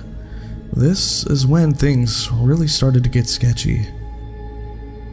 Around 10:15, we get a call from Gustavo saying something along the lines of, "The plans have changed. The boat taxi is no longer being arranged through the resort. My guy is coming to pick you guys up. The fare is going to be a little more expensive now, around $100 plus tip. He's nice, but he has a little temper, and he's in a hurry, so don't piss him off. Look for the green and yellow boat and just get in." The unfamiliar flat and low tone of his voice that he used sent chills down my spine, and suddenly we knew we were in serious trouble. We only had $140 on us together and immediately agreed that we would wait for the boat, give him the cash, and say we couldn't go anymore. A few minutes later, we got another call saying, "My guy is going to be a little late. He has some drop-offs to make, but if you're not gonna dock when he gets there, he will be knocking on room 17. Don't make him knock." Room 17 is the room my parents are staying in. Vincent is about to throw up at this point. Trying to calm down, I suggest that we hide our phones and wallets nearby just in case they try to mug us. There was nobody but us at the beach at this point. I could barely make out some small boats far out in the bay, but they hadn't moved in a while. We were standing on a small rock peninsula at the side of a cliff surrounded by black water with a single dim lamp overhead. We cannot run and we cannot hide. My parents and my sister and her boyfriend may be in serious danger if we do. 11:30 p.m., we get another call from Gustavo. There will be 3 boats coming. Just get in. This is now obviously fucked. We are fucked. We are so fucked. Why the fuck are there 3 boats? Vincent and I are pretty skinny guys. There's no way we could fight more than one person. It's the perfect kidnapping, I thought to myself. Vince and I are weak young adults who come from apparent well-off families, who didn't tell anyone where they were going or what they were doing. Gustavo knew all of these things and obviously had the resources and connections to pull abduction off, or worse. I spot what appears to be a security guard making rounds down the beach a ways and immediately walk as fast as I can to him with Vincent. I explained, without using Gustavo's name, that we were supposed to be picked up by 3 boats and we feel extremely uncomfortable after recent events and just want to pay the boat captain and leave. My hope was that if we did get kidnapped, at least one person would know where the fuck we went or what happened to us. He assured us that no boats come around this time of night and we shouldn't wait too much longer. We walk not 100 feet before we get the single most chilling text I've ever read. Did you just talk to the security? Vince and I both froze and stared at each other for a few seconds. We decided to reply and said we were just chatting with him and heading back and that we can't go anymore because it's too late. He quickly replied, "Don't worry, haha." We replied, "Seriously, don't send the boats, we're not going anymore." Once again, his response was, "Don't worry, haha," followed by another "Don't worry, haha," and that was the last we heard of him. I've seen this shit in the movies. Coke dealers don't usually treat rats very nicely. Maybe Gustavo knew that I didn't use his name, and maybe that's why we were able to get out of that mess. Was the security guard in on it, or were we being watched the whole time? I will never know. Not knowing what to do, Vincent and I started climbing the few hundred stairs up to the mountain, back to our room with purpose. It was dark now, with the only occasional dim lamp along the way. Every single sound, every single movement in the surrounding jungle scared the living shit out of us. I've never felt this afraid in my entire life. We get back to the room, lock the door, and I go out to the patio, silently watch the climbable roofs like a fucking hawk. Vincent swears that he saw hands on the edge of the roof, but they were gone when I pointed my phone's flashlight at them. For the next 2 hours, I sat there, head on a swivel, ready to fucking scream to wake up my family and fight for my life. While freaking the fuck out, I saw a meteor burn up in the clear night sky, which was easily the highlight of my night. So that was pretty cool, I guess. Eventually, we figured it was over and went to bed. Relieved to wake up in the morning without my throat slit, I relaxed a bit. Luckily, we were checking out of the hotel at 11, so we wouldn't have to run into Gustavo again. Before leaving the resort, Vincent and I wandered down to the beach to kill some time. That's when 2 large native men that didn't appear to work at the resort approached us. The larger one said, Hey, are you the guys that were supposed to be on the boat last night? You know, Gustavo? I replied, no, trying my best to sound confused. How much longer are you guys staying? He asked. We're leaving in an hour, I replied. He looked at me with an "I know you're lying to me" face, held out his fist, grinned and said with a low voice, Safe trip home. I bumped his fist and walked away, trying to stay cool. It felt like everyone who worked at the resort was looking at us and whispering about us for the next hour. I just wanted to get the fuck out. I didn't feel safe until we made it to the hour drive to the airport and got through security. Gustavo and your friends? Let's not meet again.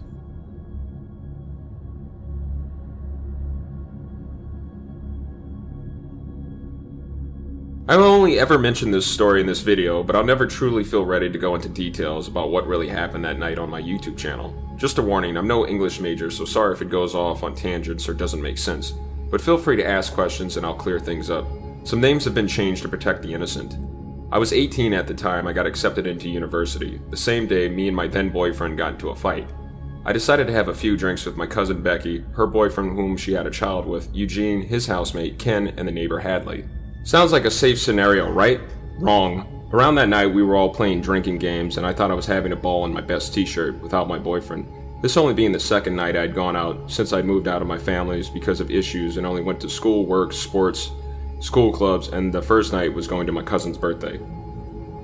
I noticed Ken kept staring at me the whole night, but I never tried anything, and Becky told me to stay away from him because he would sleep with anyone, including Hadley. I wasn't going to sleep with him because of a disagreement with my boyfriend. It got late. Becky asked if I wanted to stay at Dad's house while she was away or sleep in the spare room. I told her I felt a lot safer if I slept in the same room with her and Eugene, since I always got a creepy vibe in the spare room since it was small, cold, and cramped. My half-sister used to have the house before my cousin got it, and it used to be my half-sister's room. That was also where I watched The Exorcist. I didn't feel safe sleeping alone in my dad's house. Ken and Hadley slept on the couch. I noticed Ken kept following me around all night, making derogatory remarks. Later on in the night, Ken started licking and sucking on my feet and toes, and tries to move up. I'm paralyzed with fear because I only had one incident where I had almost gotten raped. Again, the first time I thought it was a safe environment with family. He tries to move up my leg. I pretend I'm trying to toss and turn and cover up my zipper of my pants. But he forcefully and quietly moves my hand away and goes back to sucking and licking on my feet. Eventually goes back to Hadley. I hear her giggling. Prepare myself for the worst and think if he comes back in here, I'll wake up my cousin. Of course he comes back in. I nudge and shove and shake my cousin's arm quietly, fearing Ken would do something violent if he found out. Turned out to be Eugene's. He grabs my hand. I squeeze it tightly, once again tossing and turning so Ken doesn't travel any further up my feet. Eugene apologizes when Ken leaves and tells him he didn't do anything and feels guilty. Maybe it's because Ken was bigger than him and he was under the influence of drugs. I didn't know he did crystal meth until later, but Eugene says he'll say something if he came back in. Yep, and he did. Eugene asks, "What the fuck are you doing in my room?" Ken nervously musters up and, "Oh, I'm sorry," and quickly walks off. This is now dawnbreak. Eugene profusely apologizes when I told him he could have woken up Becky. Then Eugene grabs my hand. I feel something erect. I pull my hand away. He tries it again. I move my hand away and tell him I gotta go back to my house. I take the longest shower of my life. Then I couldn't even wash the disgusting feeling I felt. I walked back to my home. I'm greeted with why it's my fault and I should have never left or fought or an argument, unfinished business with my boyfriend's mom. I burst out crying, tell her everything for the first time. She hugs me. They call the police and report both of them. I never went to work that day. Around then, Ken decides to quickly move the fuck out. Eugene and Becky are confused and ask my cousin if it wasn't touching what I think it was, what the fuck was I touching then? That was so important that I had to remove my hands twice. Eugene wanted to talk to me, one-on-one, but I refused. 2 weeks and 2 days later, he hangs himself, writes a letter to my cousin. I had no idea I was actually at my dad's house at the time after another argument with my boyfriend. Eugene only lives next door. His workmates actually found him when he didn't show up to work for 2 to 3 days. My dad tricked me into going to Thailand, said it was my fault I almost got raped. He drugged me. I'll never know if this was true. Against my will, the police decided to drop the charges since I was living in another country. That was 7 years ago, I gotta say. Ken does a damn good job at hiding his tracks. While I was writing this story, I did manage to find his Facebook. Please do not mention that you found this story out of respect for my family, in case he finds my YouTube channel or Facebook and intends to hurt me. If you do, you're giving the perpetrator fuel and just as bad. I'm living in another country, but I'm still terrified of him in some ways, if he can get away with it once. I feel this sickening and horrifying sense of guilt about Eugene, since I was the one that reported him. I was responsible for his death. He was my niece's father. I love her so much, but I'll always be reminded for taking her dad away from her. Here's his Facebook. Worse has already been done to him, so don't try anything malicious. Months later in 2010, I was on visit to New Zealand. I found out the day we met Ken, he was staring at Becky. One day while she was sleeping in the same bed with Eugene, he was just staring at her. She woke up. She got lucky. I have to wonder how much worse the situation would have gotten if I slept in the spare room or went back to my house all alone. The moral of this story is no matter how safe or careful you are in an environment, you can never truly be sure, and people you think you can trust can be turned in a heartbeat.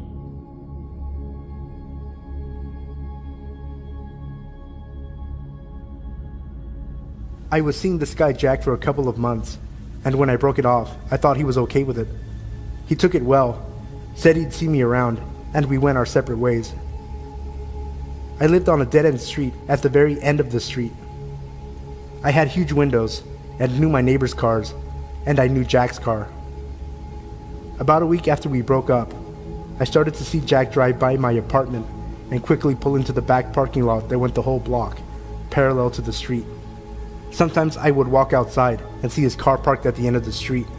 I once circled the block and came up to his car and asked, "What the fuck are you doing here?" His response was something along the lines of, "Just seeing if you were home." "Okay, you fucking weirdo." I went back inside. At first I let it go. I was a full-time student and worked full-time, so I hardly had time to placate a man I wasn't interested in anymore. Not to mention I was young, 19, and I for sure didn't believe or think anything bad could happen to me. After a couple of weeks, it got a little creepy, and I would find things on my car or in my mailbox from Jack. Stuffed animals, candy with notes like, "Please don't leave me," or "I'll wait." Nothing too crazy or anything that scared me. He was a good-looking guy, had a good job, and took care of himself. How dangerous could he be? Jack started showing up at my school's gym and cafeteria. He didn't go to the college, and as far as I knew, had no reason to be there. He would just watch me, and a few times, he tried to corner me to talk to me or give me a hug. This is where I started to get a little freaked. I finally went to the cops because I was just tired of him always being around. Plus, I had started seeing a new guy, and it was always awkward for me to see Jack when I was holding hands with the new guy. He hadn't actually done anything illegal, but I lived alone and far from any good friends or family at the time, so I was a little nervous. After I went to the police, he completely changed. He would drive up and down for hours around my block. I would see him at the grocery store or the local ice cream shop, like he knew my schedule. One day, I left to go for a run like I usually do. I always went around the same time in the late afternoon and always the same route. The neighborhood I lived in connected to the Horsemen's Association. They were allowed to have horses in the city proper, so, conveniently, there was a well-maintained path for them to use to get to the forest preserve. From the start of the trail in my neighborhood to the parking lot/trailhead was about 2 miles. It went through empty fields and retention ponds. No houses or other people, but that never bothered me. So, off I go into my own world as I concentrated more on the crunch of the gravel under my feet or the fall colors starting to pop. As I closed the distance to the trailhead, there were 4 cop cars just waiting. Weird for where I lived. Very low crime and a quiet part of town. A cop stops me and asks my name. I give it and he asks me to come with them. Now I am freaked. I was shitting bricks. Finally, we get to the station and they explain everything. Jack had been picked up for loitering and suspicious behavior. I happened to live across the street from the police chief of the town, whose house sided up to the entrance of that running path. He knew about Jack, as I had mentioned about a month before, that someone kept coming by and hanging about. The police had noticed Jack's car earlier in the day, and when Jack spent hours hanging around, he got suspicious. He had Jack tracked down and asked him questions. He admitted to letting them search his car. They discovered that Jack had duct tape and a bottle of chloroform. I quickly moved.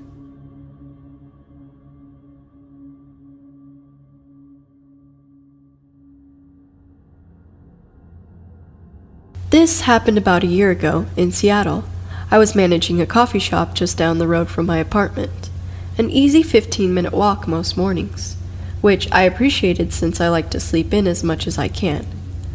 I had done this walk many times, leave at 5:45 and get to the cafe at 6 a.m. But what happened this morning would shake my comfort about early mornings, my neighborhood, and my city.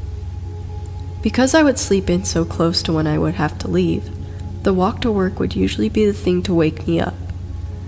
I stepped off the steps of my apartment building and maybe took 5 steps before feeling extremely uncomfortable. A man had just crossed the street and was walking towards me. Something in my body told me not to make eye contact with him.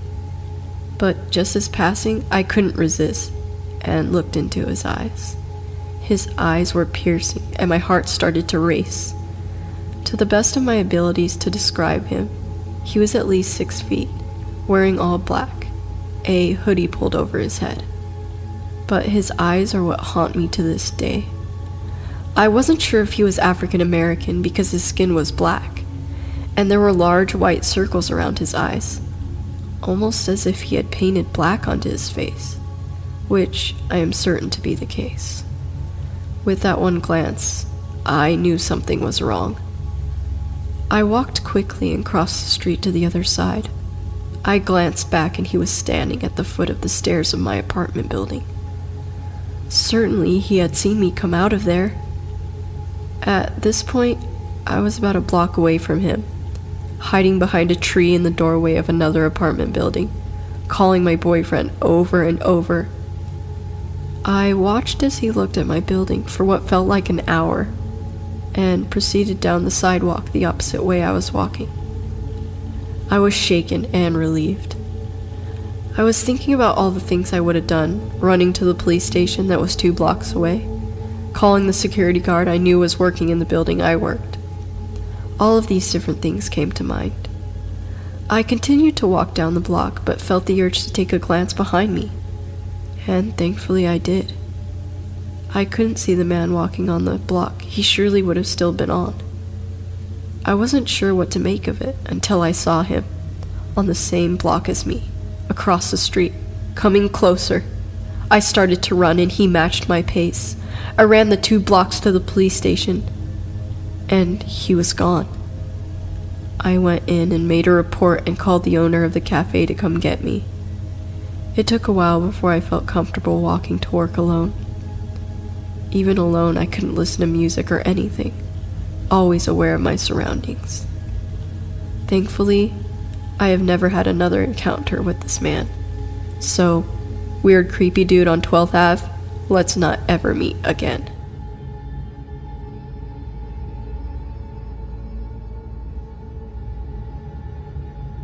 I've posted this story on Ask Reddit, but came across this sub and thought it would fit in. In my childhood neighborhood, my neighborhood's pool was larger than the other surrounding neighborhoods, so people often visited ours instead. When I was 8, I went to the pool with my sisters on the first day of summer, as I always did. When the lifeguards kicked all the kids out for the adult swim, I sat down on a pool chair next to my sisters. This guy, probably between 11 and 13, laid down on the chair next to me and said, "You're beautiful. Will you go out with me?" My sisters thought it was funny and teased me about it, so I just kind of laughed, but it made me uncomfortable. I was really shy back then, so I wrapped my body up in the towel I brought to cover my body, which he was staring at very openly. He introduced himself as Chris and kept trying to talk to me, and I was too shy to tell him to go away, so I let him keep the conversation going. Even though it made me uncomfortable, I soon forgot about it, until I went back to the pool next time. There he was, telling me how pretty I was, petting my hair, asking me to go out with him, and introducing me to his disabled grandmother, who brought him to the pool. Anyway, one day this girl came up to me and asked me if Chris was bothering me. I lied and said that I didn't really care, and she rolled her eyes and joked about how he used to ask her out too, and that she was glad he'd found someone else to pine over. The girl, Elizabeth, started hanging out with me when I went to the pool, which was almost every day since I was allowed to go by myself if I wanted. She explained to me that she and Chris were good friends from a different neighborhood, but came to our pool because it was bigger and had more room for his grandmother to work on physical therapy for her legs. We became great friends and laughed about how Chris was always following us around and asking me out. One day, I noticed that Chris followed me all the way back to my house and tried to hide behind a mailbox when I turned around. As funny as that sounds, I didn't think it was funny back then and rushed back into my house. I began to notice that he was getting more aggressive and annoyed with me for refusing to date him. He started asking me to go on walks with him through the park and brought his grandmother so I didn't feel like I could say no. He would take me into the woods or behind the jungle gym, out of sight from his grandmother, and make creepy comments about my body and touch my cheek while telling me how pretty I was. He'd pet my hair and try to bounce the curls, like stretching out a spring and watching it curl up again. his grandmother would offer to let me sit on her lap during these walks while she controlled her wheelchair, which made me feel really uncomfortable because I didn't know her well, and being a stupid, ignorant 8-year-old, I thought her atrophied legs were a little gross. He continued to follow me home, even when I took shortcuts through the woods or the long way that led in circles. His presence began to make me nervous because I wasn't sure what would happen if I continued to turn him down. I started avoiding the pool when his grandmother's handicap van was there, but I'm pretty sure he just fixed that by showing up later than usual, so I'd already be there when he arrived. All of my friends, including Elizabeth, thought it was so funny, so I never told them I didn't want to go to the pool anymore and never brought it up to my sisters or parents. So if someone asked me to go with them, I'd just go and hope he wasn't there. Finally, during the last week the pool was open, I went to the bathroom. The bathrooms are a bit off to the side of the pool and closed off with a large heavy metal door, so kids don't sneak in and vandalize it at night. The second I entered, the door shut behind me and the lights turned off. Then I heard Chris say, "I'm not letting you out until you agree to go out with me," and he locked the door. The bathroom was cold and pitch black, and I was terrified of the dark at the time. The tile was that disgusting, slimy, wet feeling that tile gets when it's wet, with bits of dirt and sand on it, which is why I never liked going in there in the first place. It also smelled like chlorine and a typical subpar public restroom, stuff of nightmares for an 8-year-old. I started banging on the door and screaming for help, but nobody could hear me because of the really heavy door in the location. But then some angry soccer mom started screaming at me to stop pranking her and how much trouble I was in. Turns out that she'd been locked in there too and was mad that while she was peeing, the lights turned off. She called for help with her phone and I was eventually let out of the bathroom. Being 8, I didn't think much about it, but now I realize how creepy the whole situation was. I should have told someone the first time he followed me home, and it never occurred to me to just stop going to the pool. The lifeguard stopped allowing people from other neighborhoods due to an unrelated series of break-ins, and I'd heard that he was banned from the pool for locking me and the mom in the bathroom. But the next summer, I saw a boy who looked just like Chris but taller and with blonde streaks dyed into his hair. It might have been his brother or a spot-on look-alike, but I never went to that pool again after that, and I never met Chris or Elizabeth again.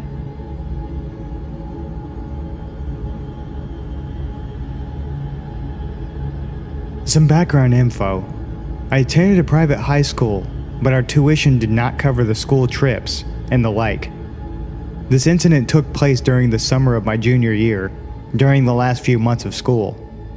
During high school, I was part of the Language National Honor Society, a club that will only let you in if you have an A and are overall level 3. 3 years of language study in a non-English language. Mine was Japanese. I had taken several classes over the summer and tested from level 2 to level 4. I was ecstatic to join the club and do all the activities advertised, including traveling to our respective countries of study. That meant if I kept my grades up, I would be able to travel to Japan just over summer for a home stay. Part of the way us students raised money for our trips was to recycle all of the school's recycling and turn it in for a collective fund. Again, private high school. I guess we just did things differently. Anyway, the jobs for recycling were divided between the students who sorted the recycling and dug through the trash at school, and ones who drove the bags of bottles to the local recycling center.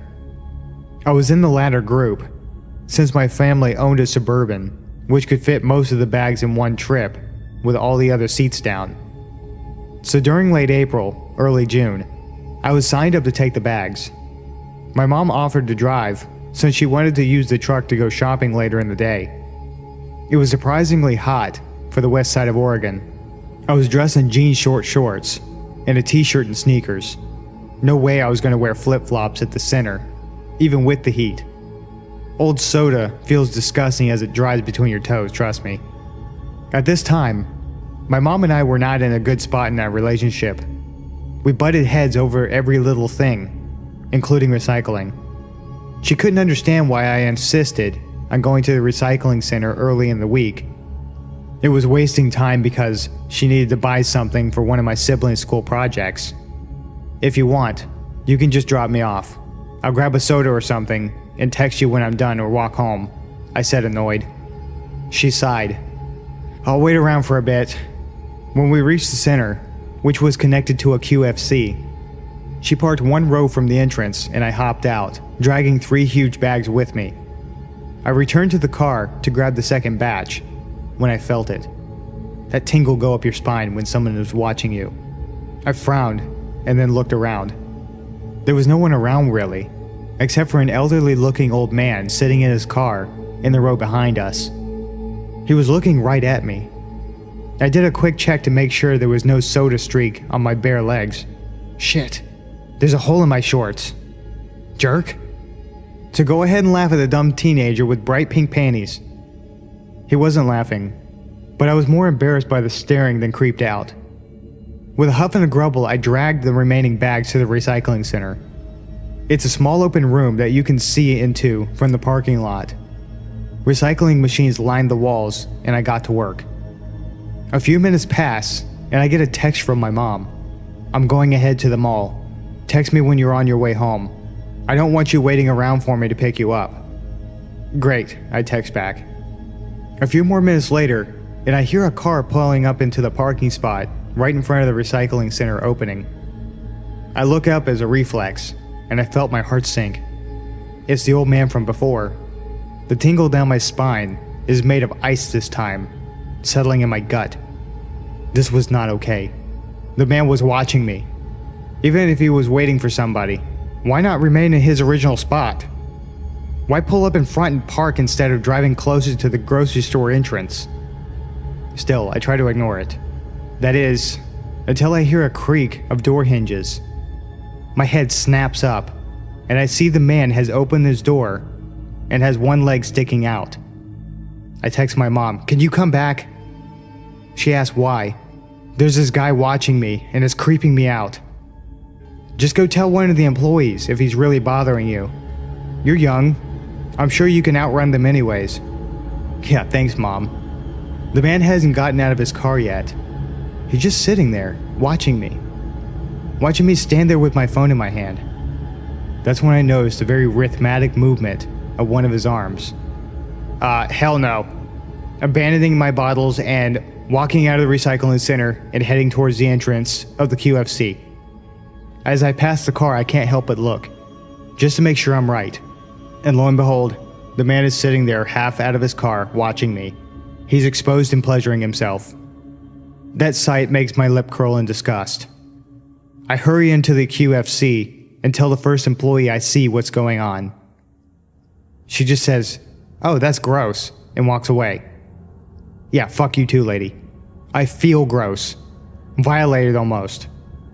It makes my skin crawl, but I'm too nervous to go back out of the store again. I linger by the doors like a creep myself. Nervous.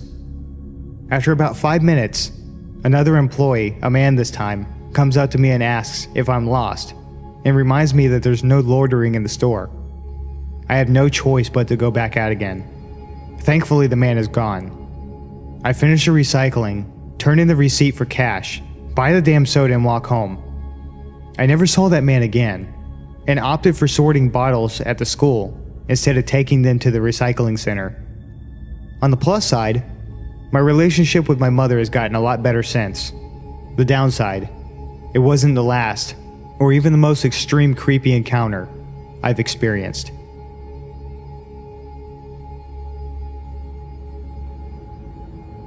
When I was a sophomore in college, I lived in a small but beautiful historic studio apartment in a small East Coast city that had somewhat of a good reputation for crime or danger. However, the neighbourhood I lived in was usually considered one of the good neighbourhoods. It was close to the city's university, and was mostly students living there, especially on the street my building was on. My building was a huge 4-story townhouse, if you can really call it that. It was really a mansion as a whole, built in 1895. The architecture was really awesome. Built-in bookshelves and huge mahogany pocket doors that slid into the walls. Anyway, the building wasn't exactly in mint condition, and my landlord was pretty lazy. He would always come by and check up on things, and make promises to get stuff fixed, but never really got around to doing much of anything. The apartment I was renting was on the first floor. My front door was immediately on the left as you walk into the building's door from the street.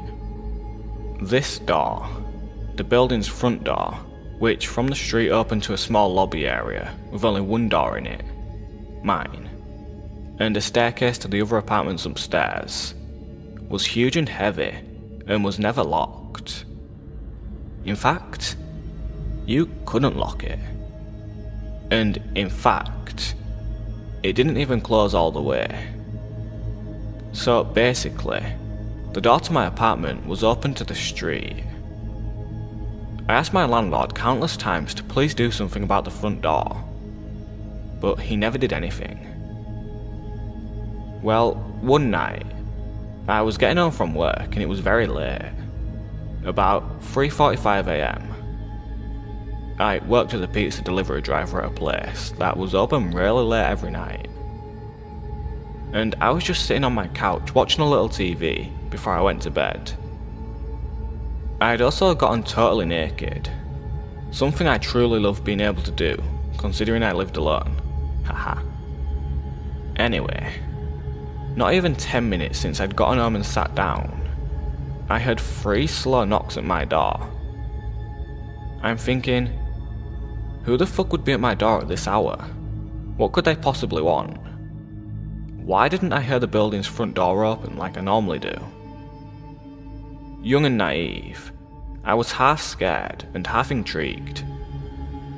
I put a robe on and slowly crept towards the door, which, by the way, was literally right next to the couch where I was sitting. At this point in time, my door didn't have a peephole, so I just had to kind of take a leap of faith and open the door. When I did, a tall, emaciated, middle-aged man stood staring down at me, with low eyes and a grin. He was wearing all black, many layers, and a big black trench coat. The first thing he said was, "Can I come in?" With the door barely open, I got a deep pit in my stomach and just went, no man, what's up?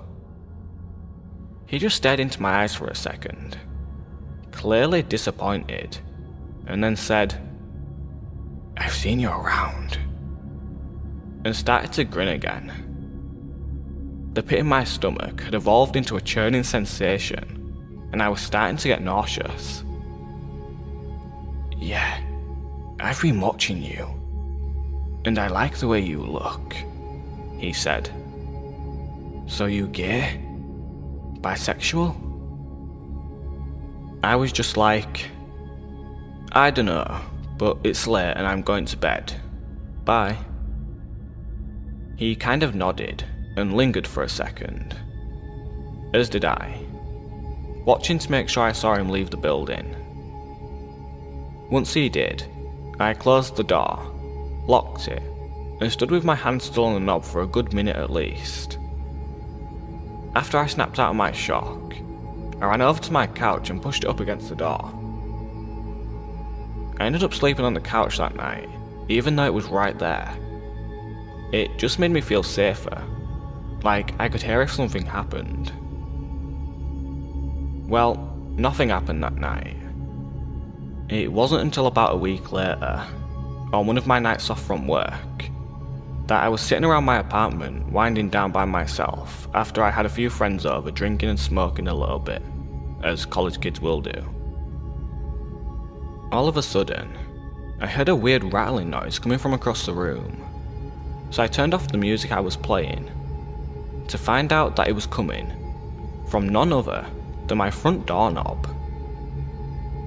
I looked at it for a second, and saw that both the knob and the top lock were jiggling. Someone was trying to get in. Like a deer in headlights, I was frozen, staring at the things wiggle and shake, until I started to see the top lock actually budge and start to turn. I leapt up from my chair and sawed to the door, grabbing tightly on the lock, forcefully twisting it back to being locked. The jiggling of the lock and knob stopped for a second, because whoever it was clearly knew that I knew. It was only a second though, because they started struggling again, and I had to use all my might to keep it still. Sweat was dripping down my forehead and my ribcage, and after about 15 seconds of wrestling with this intruder, it suddenly stopped, and I heard the building door open and close, and footsteps run down the stairs of the stoop to the sidewalk. Just like I was before, I was paralysed with my hands at the door for a good while before I realised I was crying and shaking and that I needed to call someone. My instinct was to call the police. In hindsight, I regret this for the following reasons. I was basically having a panic attack while I was on the phone with 911 and actually threw up during the call. And I think that's when they decided I was just fucked up or something. When the two police got to my apartment, they stood in my doorway as I struggled to recount to them what had happened, as I'm shaking and crying. I noticed at one point that they're both smirking and laughing, and I say, "What's funny right now?" One of them goes, "It reeks of marijuana." I was just like, okay. And basically argued with them after that. Long story short, they ended up confiscating a bunch of shit from my apartment and basically turning the whole situation into a little mini drug bust. Although they say they weren't going to charge me with anything. Just take my shit. Nothing about this attempted break-in besides keep your door locked. I was devastated and felt so helpless. I hate to make this story so long, so I'll try to keep the last part short. Basically, this same scenario happened one more time about 2 weeks from the last time. Only, instead of calling the police, I called my dad, who raced down in an hour, which is a 2-hour drive from his house to this place. And he had a crowbar up his sleeve, haha. Unfortunately, by the time he had gotten there, whoever it was had already left. They didn't struggle very hard this time. My dad ended up cussing out my landlord and demanding he get the door fixed and install a new lock and a peephole on my door. He did make this happen within a reasonable amount of time. And I also got one of those bars you wedge between the doorknob and the floor, as well as an aluminium baseball bat to protect myself with, so I felt a lot better from then on. Needless to say though, I ended my lease for that apartment a month early and never moved back to that street. I never found out for sure who was trying to pick my locks, and if it was the guy who had come to my door the first time. But whoever it was, let's not meet.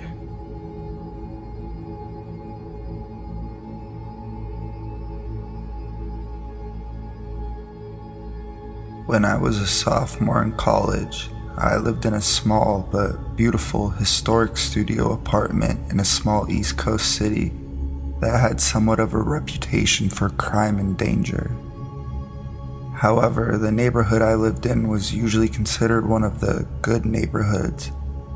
It was close to the city's university and was mostly students living there, especially on the street my building was on. My building was a huge 4-story townhouse, if you can really call it that. It was really a mansion as a whole, built in 1895. The architecture was really awesome. Built-in bookshelves and huge mahogany pocket doors that slid into the walls.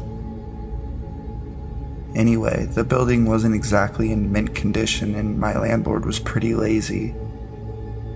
He would always come by and check up on things and make promises to get stuff fixed, but never really got around to doing much of anything. The apartment I was renting was on the first floor. My front door immediately on the left as you walked in the building's door to the street. This door, the building's front door, which from the street opened to a small lobby area, with only one door in it, mine, and a staircase to the other apartments upstairs was huge and heavy and never locked. In fact, you couldn't lock it, and in fact, it didn't even close all the way. So basically, the door to my apartment was open to the street. I asked my landlord countless times to please do something about the front door, but he never did anything. Well, one night I was getting home from work and it was very late, about 3:45 a.m. I worked as a pizza delivery driver at a place that was open really late every night. And I was just sitting on my couch watching a little TV before I went to bed. I had also gotten totally naked, something I truly loved being able to do considering I lived alone. Anyway, not 10 minutes since I'd gotten home and sat down, I hear 3 slow knocks at my door. I'm thinking, who the fuck would be at my door at this hour? What could they possibly want? Why didn't I hear the building's front door open like I normally do? Young and naive, I was half scared and half intrigued. I put a robe on and slowly crept towards the door, which by the way was literally right next to the couch where I was sitting. At this point in time, my door didn't have a peephole, so I just had to kind of take a leap of faith and open the door. And when I did, a tall, emaciated, middle-aged man stood staring down at me with low eyes and a grin. He was wearing all black, many layers, and a big black trench coat. The first thing he said was, "Can I come in?" With the door barely open, I got a deep pit in my stomach and just went, no man, what's up?" He just stared into my eyes for a second, clearly disappointed, and then said, "I've seen you around," and started to grin again. The pit in my stomach had evolved into a churning sensation and I was starting to get nauseous. "Yeah, I've been watching you, and I like the way you look," he said. "So you gay? Bisexual?" I was just like, "I don't know, but it's late and I'm going to bed. Bye." He kind of nodded and lingered for a second, as did I, watching to make sure I saw him leave the building. And once I did, I closed the door, locked it, and stood with my hands still on the knob for a good minute at least. After I snapped out of my shock, I ran over to my couch and pushed it up against the door. I ended up sleeping on the couch that night, even though it was right there. It just made me feel safer, like I could hear if something happened. Well, nothing happened that night. It wasn't until about a week later, on one of my nights off from work, that I was sitting around my apartment winding down by myself after I had had some friends over drinking and smoking a little bit, as college kids will do. All of a sudden, I hear a weird rattling noise coming from across the room, so I turn off the music I was playing to find out that it was coming from none other than my front doorknob. I looked at it for a second and saw that both the knob and the top lock were jiggling. Someone was trying to get in. Like a deer in headlights, I was frozen staring at the things wiggle and shake until I started to see the top lock actually budge and start to turn. I leapt up from my chair and soared to the door, grabbing tightly on the lock and forcefully twisting it back to being locked. The jingling of the lock and knob stopped for a second because whoever it was clearly knew now that I knew. It was only a second though before they just started struggling again, and I had to use all my might just to keep it still. Sweat was dripping down my forehead and my rib cage, and after about 15 seconds of wrestling with this intruder, it suddenly stopped, and I heard the building door open and close, and footsteps run down the stairs of the stoop to the sidewalk. Just like I was before, I was paralyzed with my hands on the door for a good while before I realized I was crying and shaking and that I needed to call someone. My instinct was to call the police, and in hindsight I regret this for the following reasons. I was having basically a panic attack while I was on the phone with 911 and actually threw up during the call, and I think that's when they decided I was just fucked up or something. When the two police got to my apartment, they stood in my doorway as I struggled to recount to them what had happened, as I'm shaking and crying. I noticed at one point they're both smirking and laughing, and I say, "What's funny right now?" And one of them goes, "It reeks of marijuana." I was just like, okay, and basically argued with them after that. Long story short, they ended up confiscating a bunch of my shit from my apartment and basically turning the whole situation into a little mini drug bust. Although they said they weren't going to charge me with anything, just take my shit. Nothing about this attempted break-in besides, keep your doors locked. I was devastated and felt so helpless. I hate to make this story so long, so I'll try to keep this last part short. Basically, this same scenario happened one more time about 2 weeks from the last time. Only instead of calling the police, I called my dad, who raced down in an hour, 2-hour drive from his place to this place, with a crowbar up his sleeve. Unfortunately, by the time he'd gotten there, whoever it was had already left. They didn't struggle very hard this time. My dad ended up cussing out my landlord and demanding he get the door fixed and install a new lock and a peephole on my door.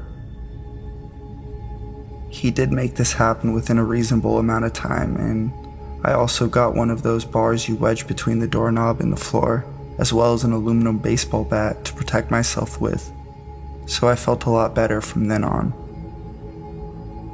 Needless to say though, I ended my lease for that apartment a month early and never moved back to that street.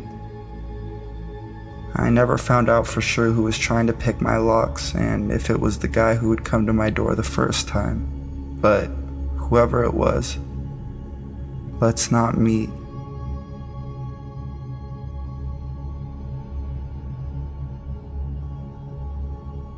This took place several years ago, when I was 18, freshly enrolled in college. I grew up in an extremely strict household, Asian female by the way. My parents set my curfew at 8 p.m. I wasn't allowed to drive at night or go to parties, etc., all because my family was convinced that all of these situations led to rape. Anyway, you could see how I once moved out of the house, I was relished in my opportunity to exercise my new freedom and independence. One night around 11 p.m. I got super hungry and had a real craving for Arby's roast beef sandwich. My roommate was tired and didn't want to go with me, so I hopped in my car and decided to go make a quick trip by myself. To get to Arby's, I had to take a stretch of the road that was really secluded and not well lit, of course at the time of night. There were barely any cars on the road. At the stoplight just a few blocks away from the Arby's, I was the third car waiting at the red light. Car A was very front, Car B was behind it, and I was behind Car B. There was a last car, Car C, that's behind me. All of a sudden, I guess he must have thought that the light turned, but is still red. The car in front of me stepped on the gas and lurched forward, tapping into the back of the car in front of him. The two drivers immediately got out and started looking at the damage. Neither of them were hurt, and there was little to no damage that I could see made to either car. I had no idea what to do in this situation. Again, I was a dumb 18-year-old, just got injected into the adult world, and I had never witnessed an accident of any kind before. Was I supposed to stick around as a witness or something? I wasn't sure, but I felt uneasy about the idea of getting out of my car in the middle of the night on a really isolated road to talk to two guys, especially when I didn't think they needed my intervention at all. Again, it was a super minor fender bender, and they were talking really civilly, though they didn't move their cars. So the light turned green. I decided to move over into the other lane and proceed on my way. Again, this may have been the wrong thing to do, but I didn't know any better. The car that had been behind me didn't like the fact that I was trying to leave. To this day, I have no idea what they were thinking. At the time, they must have thought I caused the accident or something. Anyway, as I shifted over into the other lane to leave, they started blasting their horns at me. I got super scared and proceeded down the road, past the green light. And car C, the one behind me, took off after me. What ensued was still the most terrifying experience I've ever had. The car, which I could dimly see had 2 male figures in front seat, followed me closely for quite a while, occasionally blasting their horns aggressively. They would speed up until they were just about to hit the back of my car when I was starting to get really freaked out, so started making random turns to lose them, or to see if they were really following me. They definitely were. I made 3 left turns and they were still on my tail. Eventually the car pulled over into the lane beside me and kept speeding and nudging into my lane, as if to cut me off or run me off the road. I was actually crying now and called my then boyfriend, telling him what was happening. I initially wanted to drive to his house, but then I realized I didn't want these psychos knowing where he lived. I tried to avoid making eye contact with the 2 men in the car beside me, and tried not to let them imitate me off the road. They kept blaring the horn, and then eventually the driver rolled down the window. I was too scared to talk to him, but I could hear what he screamed clearly through my window, which had a slight gap in the top that never sealed up. "We're gonna catch you, bitch, and I'm gonna rape your dumb ass." I think the guy next to him said something like, "Don't slow down" or something, but I couldn't hear it clearly over the rushing of the wind and the sounds of our cars accelerating. My boyfriend heard them shouting over the phone and directed me to the nearest police station, which was about 8 minutes away from where I was. It was actually hard for him to find the police station to give me any directions to it because he had no idea where I was. 2 guys kept shouting things at me, but I didn't know what was said. I was too busy blubbering to my boyfriend. Maybe it was really hard to remember what went on in those moments. Physically, I was speeding so fast to try to get away from those guys. At this point, I was just hoping a cop would stop me. There were no cars on any of the roads we went down, and it just made everything worse. And then my phone battery decided it was time to die. I seriously thought it was one of those horror stories my parents had always told me about. Eventually, I finally saw the police station my boyfriend had given me directions to. Almost drove past it. Turned into the parking lot. The car followed me and the passenger door actually opened before the car even stopped.